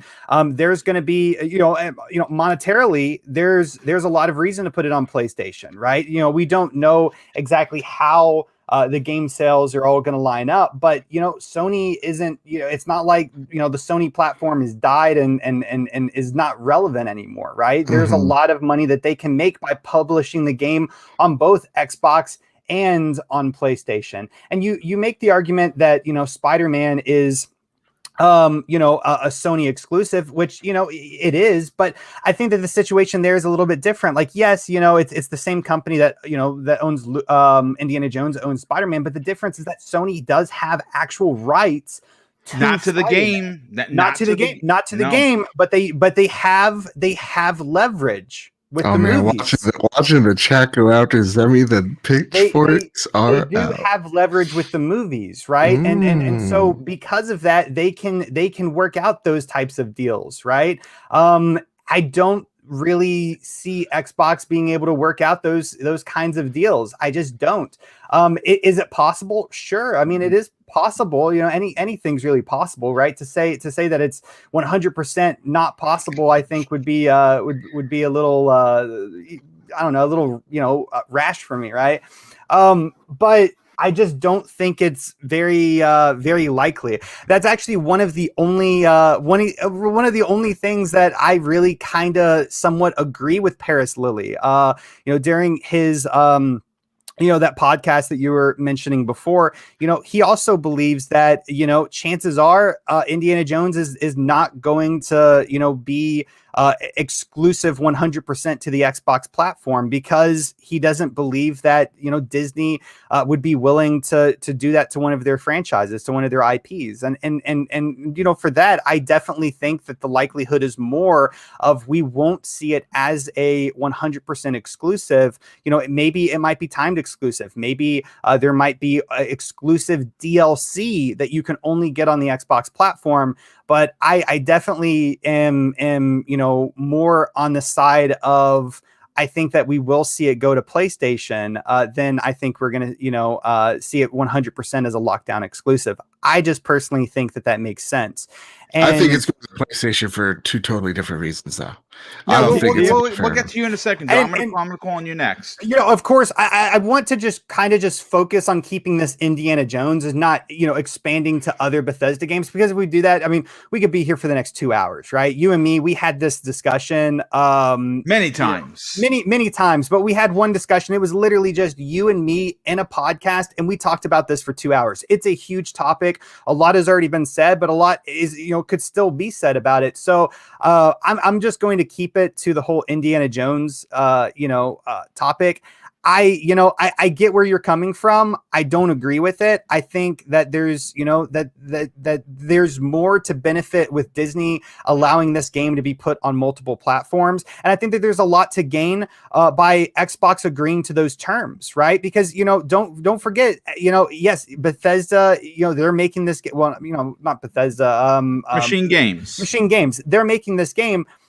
Microsoft owns them, right? They're, even if the game is sold on PlayStation, they're still going to pull in revenue. This game is still, chances are, going to be on Xbox Game Pass. So there's a lot of reasons why, even with these conditions of having to put the game eventually on PlayStation, why it would still be advantageous for Xbox to want to allow Machine Games to make this game in the first place, right?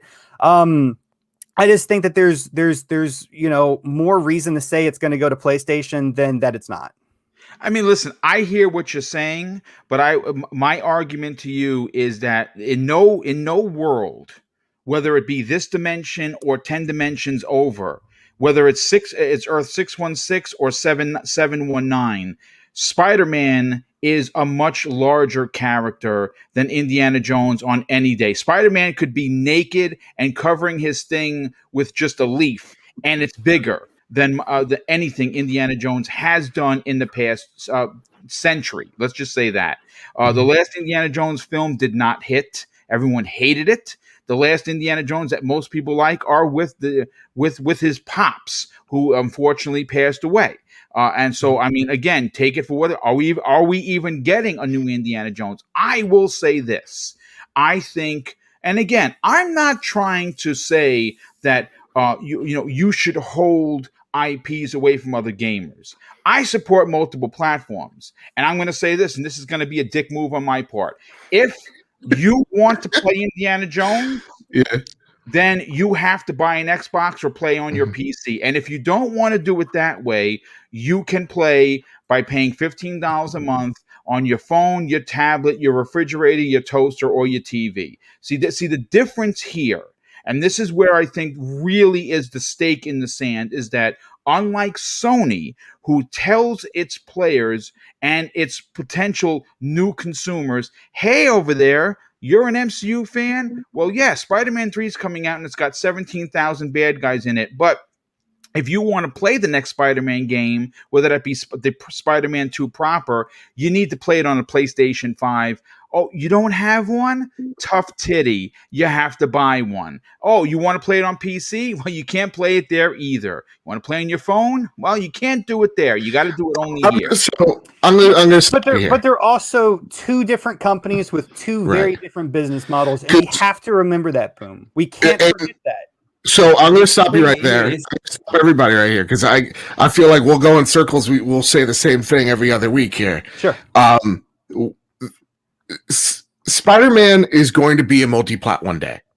There's no argument there. I foresee that coming. Once I saw the MLB The Show thing, I'm like, oh man, once this contract runs out, whatever, the only thing that will probably keep this a PlayStation exclusive is probably trying to keep Tom Holland in the MCU. It's really the only way. That's the only possible pull I can see. It's coming multi-plat because I think, if it depends if Disney goes, those sales are freaking huge and amazing. Okay, you can keep doing what you're doing, or they go, those sales are freaking amazing. We want even more of it. We want to see more growth. Bring it to other platforms. So I'm not going to sit here and tell you, oh, none of these games are going to be exclusive. I think a lot of them have the opportunity to be. The things that I've seen, though, and this is what I've gone to accept, anything you want is not happening. Like your dream, your pie in the sky, what you think you should expect is not happening. When I think of Bethesda's deal, the biggest question to me is, why is it not being absorbed by the Xbox division? Why is it its own separate entity? The only possible reason that I could think of, and maybe VJ and 3-Bit could tell me I'm full of shit, is they want some type of agnostic-esque deal. They still want to remain that independence, and that means that founded that Vault entity or what? Yeah. That is a simple reason. With every acquisition, you have to do that if you're smart. This is just a sole reason for the fact that when you don't found a holding that you acquire and you want to found the other stock traded company, you have to go into the loss of acquisition on the stock market, and that's quite challenging. That's why every major company is founding a holding to acquire another stock traded company. Standard thing. It has nothing to do, and they have already confirmed that, by the way. They have literally said that after the acquisition is done, this holding is and it will be Microsoft. I absolutely totally understand that. And again, I understand it's going to be its own subsidiary of Microsoft. They haven't confirmed if it's going to be a subsidiary of the Xbox brand. And so, again, that's just one small piece of the puzzle here. My other point here is like why Indiana Jones will be a multi-plat is because this deal has been worked out way before Microsoft even was in the room. Microsoft has no legal say in what Bethesda can or cannot do until this year. And that is the real question. So the whole thing is, what was the deal before Microsoft entered the room between Bethesda and between Disney? Because this thing was signed way before, the announcement of the announcement this January. So probably any game that has been in development for PlayStation 5 probably is going to still be a multi-plat game. Probably. Now, what does this mean for the future of Bethesda titles?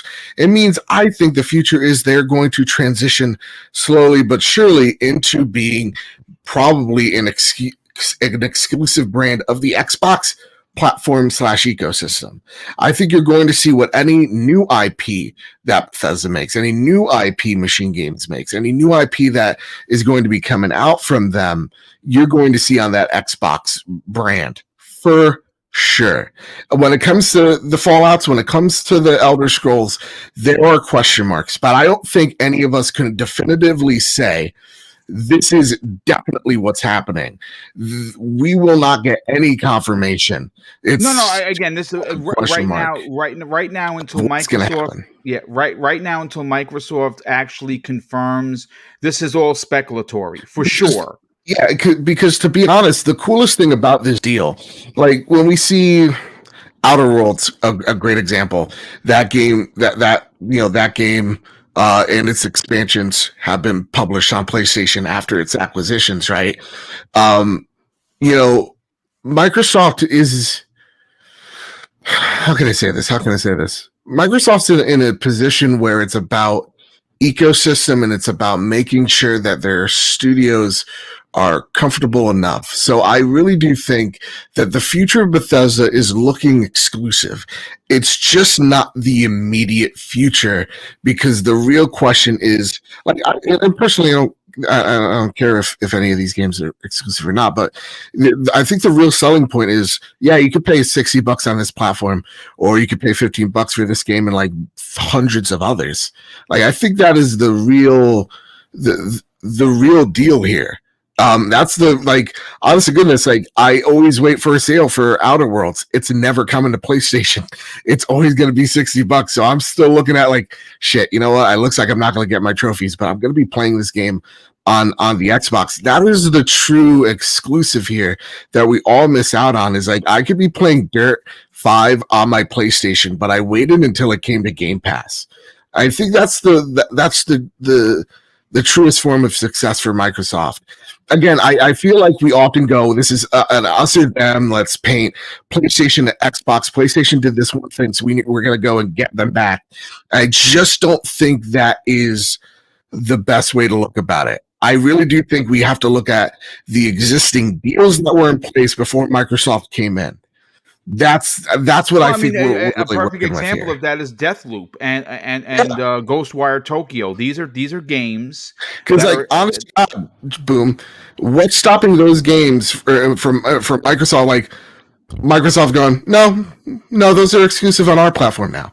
What makes those games different than Indiana Jones? Well, I think Phil is the reason why, because those deals, he said in an interview that when asked specifically on those two games, no, we're going to honor those deals that were in place. Do they have to do it? I don't know. Legally, do they have to do it or not? So but whatever deal was in place with Indiana Jones, that's going to probably be the deciding factor. Yeah, but that was announced so far after the deal. You know what I'm saying? Like, I don't know if these deals are probably done months before.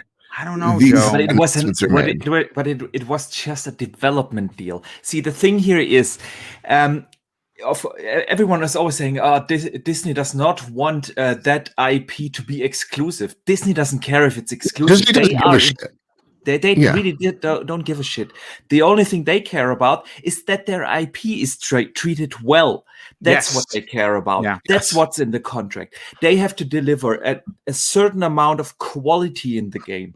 They have nothing in the contract about being on this or that platform. That's up for the publisher. And the publisher is now Microsoft. They definitely have they have a publishing deal with Bethesda to push out this game, and the developer that's working on it is Machine Games. They found their publisher, they found their developer, right? Exactly. It is a development deal. It is not a publishing deal that they have signed. And that's really the thing here. And that's why this game will be... So is Lucas Games publishing it? I believe Bethesda's publishing it.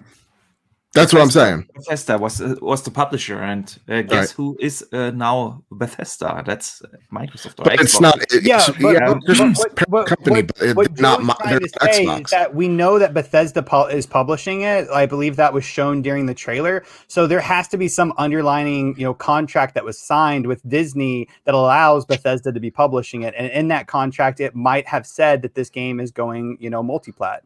Yeah, but this is completely up for speculation. She said. Yeah, right. It just comes. He said. She said. It's only pie in the sky. That's why I don't usually deal with it, because to me, I'm just like, it happens. It happens, and that's my whole thing. Like, if it happens, it happens. If it's Xbox exclusive, I just buy it on Game Pass, and if it's not, I just buy it on my PlayStation. Like. But see, here's the thing, Joe. I want to move this over to Archimedes. Look, and this is where I have to just dig my heels in the sand here, because when you tell me your future isn't your first-party games, isn't your peripherals, isn't your console, when you tell me that your future is the success of Xbox Game Pass, it literally makes zero financial sense to try and become the Netflix of gaming by offering games on a service anywhere else. Now, granted, why I think Microsoft does their due diligence to win the argument of exclusivity is because, unlike Sony, who locks their games and was literally forced by the outcry of its community to put Spider-Man Miles Morales on a PlayStation 4, and as well as the PlayStation 5, and along with all of their. That's because of the community. I'll be real with you right there. That is Disney going, okay, you can put it on PS5, but it has to be on PS4. Yeah, and you know what? That's fine, but they were literally painted into a corner to do that. My point is that Microsoft is giving gamers the ability to play an exclusive title where they want. If you want to play it on your PC, you can. You want to play it on either of your Xboxes, you can. You want to play it on xCloud via your phone, your tablet, or now in 2021, your TV. That is the difference. And more importantly than even that. Honestly, though, Boom, if I could just say, this will be the last thing, I'm done, I promise, is like the thing that sells Game Pass to me isn't so much the exclusives. It's like it should sell you on Game Pass. It absolutely should. I think things like the EA Play deal sells me on Game Pass way more. Nah, I don't know about that, dude. Let me tell you something. What was the big deal of the EA Play acquisition if it wasn't the games or being able to play Star Wars, on it? Like, I could play Star Wars anywhere. Now you just opened it up to millions of folks who's never played that game. Like, I think that's way bigger than anything. That's what makes Netflix. I hold exclusivity to a very high level. I'm passionate about it, which is why I'm not backing down from this. Archimedes, are you with me on this exclusivity situation? The real question, it really begs to differ, is does Microsoft need Sony? The answer is no, they don't, because last quarter they made $5 billion. Yeah, I mean, the thing here is really simple, in my opinion. Indiana Jones won't come to the PlayStation for the same reason why God of War won't come to the Xbox. Simple as that. If you have an ecosystem, you have to have some sort of content that you cannot get anywhere else. This is just how everything works. This is why you won't see the next season of Stranger Things on Amazon Prime. Yes. Yeah? That's why you won't get the next Zelda game or Metroid game on your PlayStation. We are not discussing these things with the other on other platforms. No, it's you can buy Stranger Things on iTunes. Okay. Joe, buddy, I'm really starting to love you. I'm really starting to love you, man. I really am, because that's the distinction that I try to make as well. I'm sorry, I'm the one that derailed you. Yeah. I'm sorry. Now, why are we always just discussing this with Xbox? Thank you. That is a great point. Nobody is discussing why isn't Mario on the Xbox. Nobody is discussing why isn't Uncharted playable on the Nintendo Switch. Why are we not discussing these kind of things? It's always just with Xbox. And I have no idea why people think Xbox would do that. They haven't invested $7.5 billion into the ZeniMax/Bethesda deal just to have multi-platforms. They want to have that game, or the games plural, in their ecosystem, that draws people into their ecosystem, that keeps them in subscribed.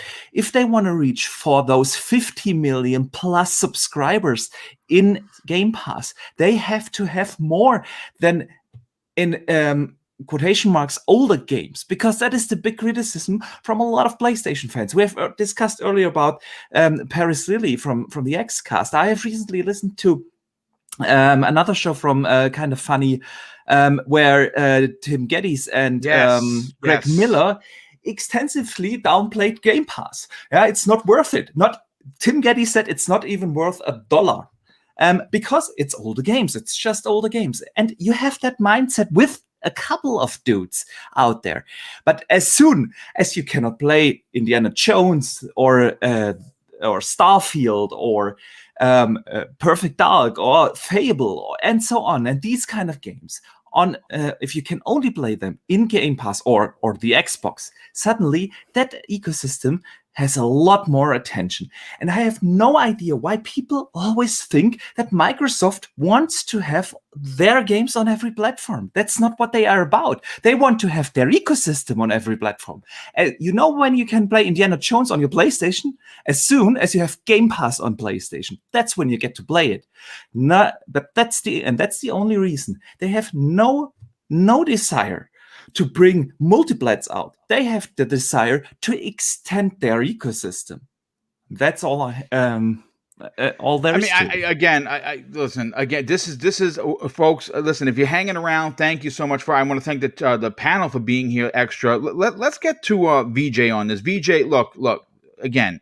This is a very, very highly divisive opinion. No one's opinion on this panel or in the chat is wrong. And I know that the super chats have come in. There's at least a shit ton of them. I will get to them on the way out, but I do not want to derail this conversation. So if you did drop a super chat, I swear to you, I will read it before we get on out of here, even if I'm only reading this by myself.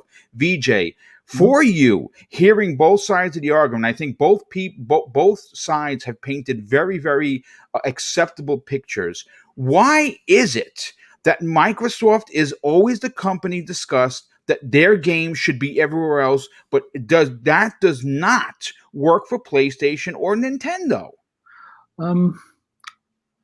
So God, I want to bring the temperature down a little bit. So I don't think, look, first off, I saw some of the reaction in the chat to Zemi. I don't think anyone should be trying to change anyone else's thoughts, beliefs, and opinions. I agree, 100%.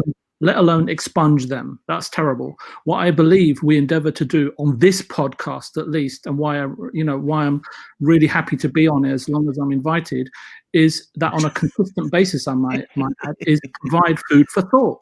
If you find yourself on the side of the majority, it is time to pause and reflect and come up with a different or counter argument.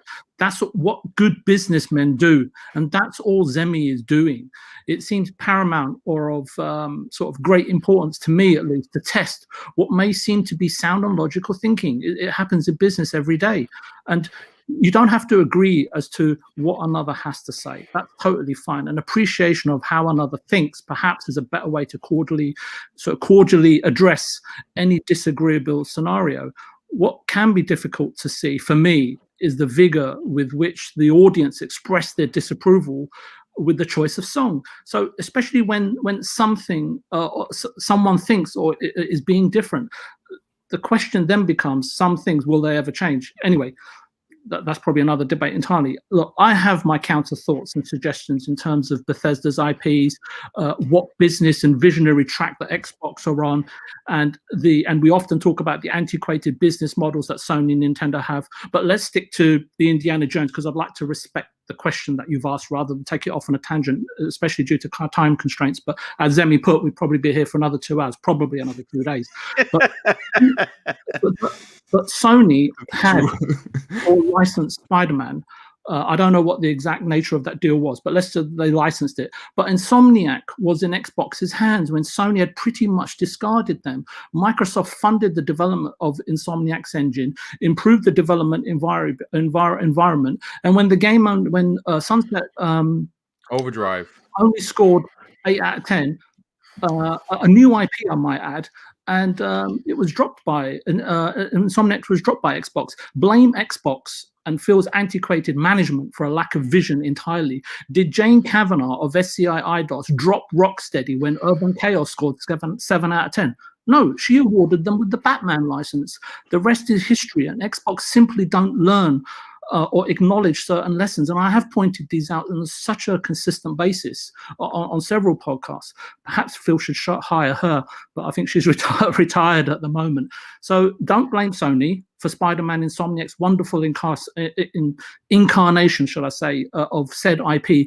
Culpability and accountability lies firmly and squarely with Xbox and Phil's team in this particular scenario.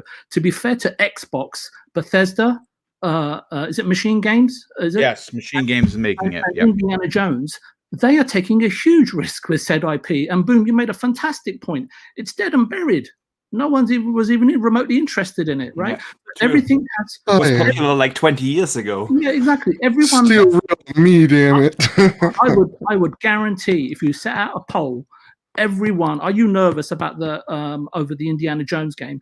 At the pit of everyone's stomach, everyone is concerned in terms of what form or shape it will take and how it will be incarnated in the form of a video game. I am, for once, but I'm intrigued at the same time, since, especially like as Boom, the critical point that you pointed out, the critical point that you made and established is that it's a video game IP or franchise with the risk attached of maybe 50, 60, 70, maybe $100 million plus, right? So I therefore concede, and I'm happy with the fact that it may very well be exclusive to the Xbox ecosystem, and more so appearing in Game Pass. And I will absolutely respect whatever course of action or vision Phil decides. Obviously he's got a lot of politics going on at Microsoft. We know that, right? And amongst his management team and further down the infrastructure. Anyway, it's his choice to make, and I hope whatever he decides, that at the end of the day we support it and respect it as Xbox fans. I'm omitting Mr. Badbit here because he's on loan from PlayStation Nation. No, I'm just kidding. I love it. Listen, that's the same thing I have for like MLB The Show. Like MLB The Show's coming to Xbox. The amount of fucks I give, I can't even find them in this room. It's hard. No. Because but to be fair to that criticism, and I want to bring 3-Bit in so we can get everyone out of here. To that point, that wasn't a Sony decision. Sony, if they did not agree to it, would have lost the license. That's confirmed. MLB said, you're not making enough sales, and there are not enough people playing this game. It's going multi-plat, or you're losing the license. And real talk, it's not that the license wasn't doing well. It was doing very well. It's very niche. It's extremely niche, and 3 million copies per season is not enough. Yeah, what MLB wants, because we covered this story extensively on the trophy room.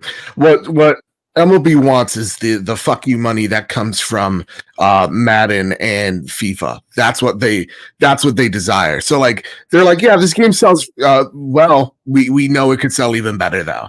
And so like, you know, they threw their analysts at this equation, found out they could probably make way more money if it's on Xbox and PC or Switch, whatever.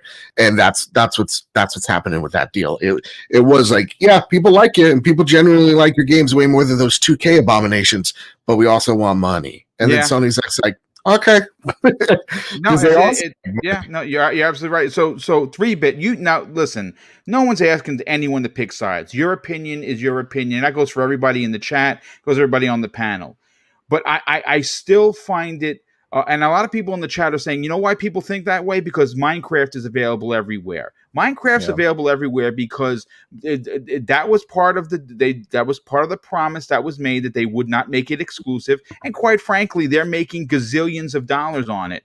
Whereas a new IP like an Indiana Jones will sell well enough in Xbox Game Pass and on its own through PC and Xbox sales. Again, they don't need Sony money, and I don't think they should put it there when trying to remove the stench of not having AAA bangers that are your exclusives. That is a stench that Microsoft has carried upon them the entire season that was Xbox 2013 to just before the release of the Series X. And there's some people would even suggest and fight with you that they still have that until the Fables, Perfect Darks, the Halo Infinites, and all of these other AAA bangers come out.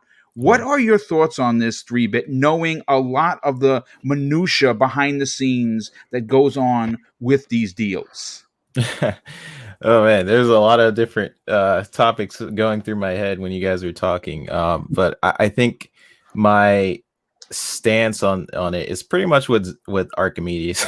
Like I really like pretty much everything you saying is if you really want to know what I think, it's pretty much what he said. I mean, I've seen people post on Twitter the fact that because Bethesda is a subsidiary, that means Microsoft doesn't own them, which isn't true. It's pretty much the same situation with Insomniac, right? They are also subsidiaries of Sony, but that doesn't mean anything. There's been all types of mainstream talk about like Microsoft putting the game on every console because of Minecraft and Ori. And the most common reasons I see is they need the money, or Microsoft wouldn't take they wouldn't take games away because Phil's too nice. Like these are stuff I constantly see. And let me break down some of those and we can get out of here. So Microsoft already made their money back, right? Even not even that long after the deal, they made their $7.5 billion back. So that takes the money situation out, that they need their money back. Another one is the games being multi-plat because of Minecraft and Ori. Microsoft doesn't really own Moon. They wanted to solidify a pretty good relationship with Nintendo at the time, which put their characters in Smash Bros. And whatnot. And Notch wasn't really willing to sell Minecraft unless Microsoft kept it multi-plat. Right. And it's more of a platform game. I always say Minecraft is more of a platform anyways. But you see a game like Hellblade that used to be a Sony exclusive, and there's no doubt that Hellblade 2 is now only on Xbox. Same with Outer Worlds, used to be multi-plat. Because Microsoft bought them before the deals with Private Division, is most likely exclusive for the sequel. And there's nothing to me that points a lot of the games coming out of ZeniMax is going to be all of a sudden multi-plat. There's nothing to me that points that, especially after buying them for $7.5 billion, right? My whole thing is, do people question Microsoft only doing multi-plat because of those games that I just mentioned, or is it now just because Bethesda is being brought into the conversation and it's so big and now it's serious and there's no way they let those games be exclusive? And you're already getting so many options, in my opinion, within the Xbox ecosystem that you don't really need to put it on other consoles. So if in the contract it says you need to put it on other consoles, you're already getting so much within the Xbox ecosystem, like Xbox, PC, mobile, and in your TV soon. And the PC and mobile market, if your argument is money, is already big enough on its own that they can make money that way. But if I don't understand the reason where they say they also need to put it on Switch and PlayStation 5 to make their money.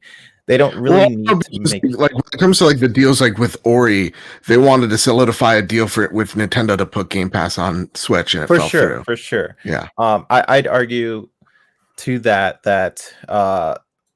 Xbox has a lot more studios now, and I also argue that they don't really need to make Indiana Jones timed exclusive, because I would say Todd Howard is the one that wanted to make this happen. Disney wasn't exactly clamoring, unless they wanted to make it happen because of the movie coming out for a developer to make this game. This was very much Todd's passion project. He was a big factor. He's a huge fan of it. If you look at during the interview, he actually has items from the film as collectibles. Yeah, and I think they didn't announce the platform for this game for a reason. I do think timing is a huge factor. By the time this game does come out, ZeniMax is fully owned by Microsoft. Of course, there are some contracts where, not to say what Zemi saying, there are contracts that do include exclusivity. I just don't think this is one of them. Now, being a subsidiary doesn't mean anything. Like I was saying, Insomniac is a subsidiary of Sony. Similar here, Sony fully owns Insomniac. Microsoft will fully own ZeniMax. Some games from Bethesda will be multi-plat in this deal, but you're not going out there asking Insomniac games like Ratchet or Spider-Man to go to Xbox. And I think the media can be very hypocritical in that sense towards Xbox, where they sort of expect better out of Microsoft. Like, oh, come on, but people complain about Xbox not having exclusives for years. So Xbox bought a ton of studios to fix that problem. And if money is the issue with exclusivity, then that, I don't know. I'm sort of mixed match on it. But the only thing that, not again, if it is, because everybody's yelling at us in the chat, I don't give a shit. Secondly, everybody's yelling at me in the chat. If to the second point here, for everybody yelling at me in the chat, other than I don't give a shit, is the fact that I don't care. Like, if this game ends up to be an Xbox exclusive, it means I don't pay $70 for this game when it comes out. I'm playing it on Game Pass. I have no I have no qualms with it other than a big corporation's buying another big corporation. That always scares me. That's really the only problem that I have here, is because I remember the last time a big conglomerate ate up a big conglomerate, and that was Activision Blizzard, and we kind of all saw how that fucking happened, how that rolled around. And we could say, oh, there's different times, different company, but like, again, this is still different cultures. And if from what we've heard is what is heard, this deal was signed back in June. If we've heard what we've heard, Todd Howard kind of gets the full say on what games are on his platforms. So it really doesn't come down to like how I feel on it. I don't care if it's on. I don't think Todd is going to have anything to say when Microsoft owns it, and if they want to keep something exclusive. Listen, I love Todd. I think he's a visionary, but I think that when you look at what could set your service apart from any others is the exclusivity of a title on said platform that you can play on other places, but you're not playing it on PlayStation. And if Todd disagrees with that like Bethesda Game Studios does it like could focus on 2 platforms rather than 5, go for it. I mean, listen, again, folks, I want to thank the over 450 people that came here today. Let me read these super chats and we'll get everyone out. I want to thank the panel. You guys are awesome, hanging out an extra half an hour. I apologize, but I knew that this was going to be a big topic. I saved it for the end, and I didn't realize, listen, when you put these topics in, you don't know where the conversation is going to go. But first of all, Michael Kulik drops several super chats. So, Michael, thank you so much for your generosity. His first one of $5 says, if Microsoft doesn't keep the majority of future titles from ZeniMax exclusive, the negative perception regarding Xbox first party will never go away. And I agree with that. Making billions of dollars. Yeah. Listen, again, they have a problem. They have an image problem, regardless of money, and they want to remove that stink. You remove that stink by giving exclusives to your fans, and you do what everyone else is doing when it comes to exclusives. You don't become the good guy of the industry and say, well, we're rich and we have a gazillion dollars in the bank so we can be friendly to everyone. No, it's a business, and they didn't spend $7.5 billion to say, hey, Sony people, don't get Game Pass. Don't worry about it. Go buy it on your console and F Microsoft. Now, I don't think that's going to happen. His second super chat is $5 and says, what poked holes in the argument for them was keeping Minecraft as a multi-plat. Keeping it exclusive would have been able to make them enough on the return of investment. And again, that was a deal that of course Archimedes talked about. And so did 3-Bit. Pixelbit G drops an additional $5 super chat and says, when was the last time Jones was a big IP? 2 decades ago. Microsoft gains nothing playing cute with Sony. Those days are over. Money talks. And Michael Kulik drops another $5 super chat and says, would have much more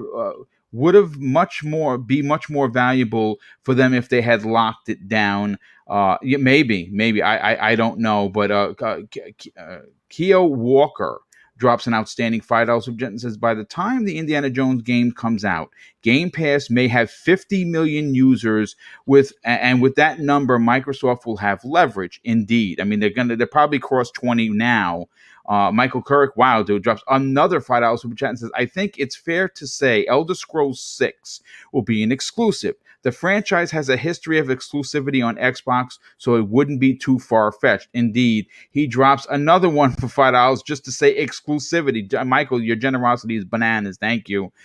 Kent drops an outstanding $5 super chat and says, Disney Bethesda contract pre-purchase will stipulate platforms typically. They do have publishing conditions, re MLB The Show. Thanos, generous friend of the show, he drops an outstanding $5 super chat and says, Microsoft has to honor deals that happened before the acquisition contracts were signed. Indeed. And Michael Kurlik, another $5 super chat. The reason why people think Xbox wants their IPs as multiplats is because of Minecraft. They hone in on that, and Microsoft only has themselves to blame, indeed. And listen, let's get to the outros, folks. Thank you so much for the generosity, Michael, Thanaros, everyone that put money into the super chat. I honestly and truly appreciate the generosity. Of course, I want to thank the 400 people that stuck around for overtime, and of course, I want to thank my panel for being here. Zemi will get on the back end. Joe, we'll start with you. Why don't you tell everyone about where they can check out the trophy room, get some hot information on Ninja Gaiden being released in the trilogy, and where could people reach out for you and strike up a hopefully fairly discussed conversation? Man, you could find me over at Mr. Badbit. You can find the show over at PS Trophy Room, where me and my best friend Kyle talk about the latest and greatest all things PlayStation each and every Thursday. You can find the video version of that on YouTube. You can find the podcast feeds of the Trophy Room of PlayStation show over on Apple Podcasts, Google Play, Spotify, wherever you find your RSS feeds. You can find our podcast there. And Spotify, very popular. Very popular. Yeah. You know what?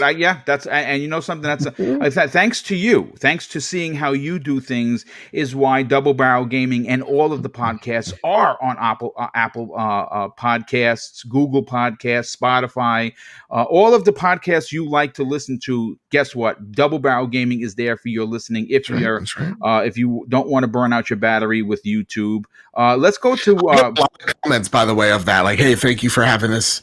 Yeah, me too. Whatever. Podcasts are my main platform. It's not YouTube, and so like that. Honestly, I rarely watch podcasts. I always listen to them. So yeah, I hear the feedback. I'm listening. Well, definitely appreciate you putting it out there and appreciate your opinions today. Boxer Bear, why don't you tell everyone about your incredible and fastly growing YouTube channel, but more importantly, where could people reach out and strike up a conversation on social media? Yeah, you can basically find me everywhere at Boxenberger. Of course, on Twitter, Xbox Live, PlayStation Network, and here on YouTube, where I have my small but growing YouTube channel that really became a hobby that I love just as much as gaming. It's so fun to do those videos and creating content for that. And yeah, thanks again for having me on the show. It's been a heated show, but I loved it. It's always great to have discussions with different opinions, and even if sometimes things get a little heated here. Sorry, Sammy, and sorry, Joe. No, it's fun. You're good. This is games. Okay, this is no life or death. You know. I love you, and it's been a blast. So thank you. Well, thanks so much for being here, as always, dude, and we definitely appreciate your opinion. Real quick, I kind of want to just bring something Lethal Papa put in the chat. Let me find it over here. This is why Microsoft needs to pivot. He's answering the question of talking about exclusives, and his response is Microsoft does have exclusives. 10 on Xbox, 70 on the PlayStation. Folks, do you understand there's a 60 IP difference between exclusives on Sony versus Xbox? So why would Xbox not want to fix an identity problem that they currently have, and more so, a factual problem? 60 games difference is gross. And I'll say this, and I have friends at Microsoft. If Microsoft allows these games on PlayStation with the current issues that the brand has, it's a sign of weakness. That's right. I said it right here. Like Xbox exclusives technically $10, Sony exclusives $70. That's what I was getting at. Listen. Maybe that's what he. Maybe that's what he meant. I don't know. He'll obviously. Maybe I'm reading between the tea leaves too much. But VJ. Why don't we do your outro? Where could people find you on other shows? But more importantly, where could people strike up a conversation with you on social media? Just to your last point, Boom, and we've said it on the show plenty of time, Phil has to be creatively ruthless. And I'll just leave it at that. But, yeah, it's a great point. Yeah. I wanted to lower the temperature, Boom, but I think I might have inadvertently raised it. So apologies. I love it. This Saturday, I've been invited as a guest on the Indie Gamers podcast. Nice. Love the Indie Gamer. Yeah, and you can find me on Twitter at Viewpoint Gaming if you haven't already had your fill or enough of me this week. But I just wanted to say thank you for having me on the show, Boom. Thanks to the panel and the passionate community in the chat. See you next week. Yeah, love it. Love having you on the show, brother. You're definitely an extension of what we want this show to be, and we're glad that you are a part of it. 3-Bit, also known as the VGHD, brother, you got an incredible YouTube channel. I would love to see more people head over there, subscribe, and watch your content. But where could people reach out and strike up a conversation? Sure. People can follow me on Twitter, the VGHD, and then on YouTube, it's the Video Games HD. And thanks so much for having me on the show. It's always a pleasure. It's a very lively chat with you guys. This was listen. A lot of people had big opinions, but at the same time, everyone was kept it very civil to some extent. I don't think there was any finger pointing or really cursing or downgrading or bullying in this chat, because I think Lethal Papa would have taken care of that, and I'm happy that we had that many people with so many. Again, that's what we do this for, folks. This is a conversational podcast, and we want you to bring your passion, we want you to bring your enthusiasm, and we want you to join us each and every week that we do the show, because quite frankly, all of us on this panel love doing this show. And of course, VGHD, thank you for being here, brother. Definitely appreciate it. And Michael Cook drops wow, dude, another outstanding $5 super chat and says 100% agree. They need to end the weak strategy, and I agree. But Zemi Games, you're back. You had to take a 5-second break. Tell everyone about not only where could people strike up potentially a very humble and opinionated conversation with you on social media. Where could people reach out to your new website, which I believe is gaining ground, and more importantly, gaining ridership? Tell everyone about the Constant Gamer. Yeah, absolutely. So my website's called constantgamer.com. It is basically like Kotaku, like IGN. The only difference is that we try to stay more objective, more factual with, the reporting of the news and our opinions and everything like that. So you can, get news articles, opinionated articles, game reviews, all of that, typical traditional stuff that you would get from, IGN, Kotaku. But once again, we try to keep it more objective, more factual, and really separate what is facts from what is our opinion. And then in addition to that, we also have a community section of the website. More stuff is going to be coming on there, but right now we just have a bunch of fun quizzes, gaming related quizzes to do. Boom wrote one, I wrote one. They're both fantastic. His Resident Evil quiz is definitely the more popular one. So I definitely think that you should go check that out if you're a fan of Resident Evil and if you want to test your lore knowledge. On the website, you can also find our social medias. So there's a link to YouTube, a link to our Twitter page up in the top right-hand corner of the website. For you just click on it, will take you straight to our YouTube channel, straight to our Twitter. And then if you are interested in writing for a website, like what I'm talking about, feel free to, send in a short little application with a writing sample, and we'll definitely get back to you. We're still looking for more writers. We have a decent handful of them, but we're always interested in hearing new opinions and getting new styles of writing on the site. So if you're interested in that, let us know, please.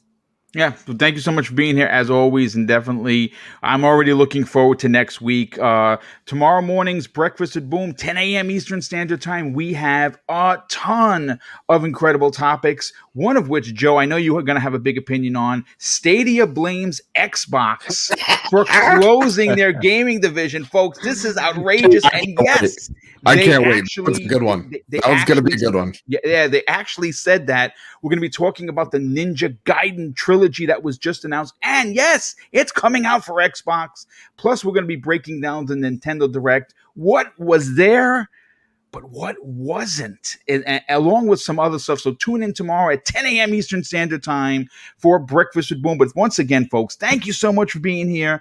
And I'm going to close out the show with something a little different. It's obviously snowing. I don't know if it's snowing in your location. If you're going to go out, and I have to go out and pick up Mrs. Boom in about 40 minutes, be careful. Take your time.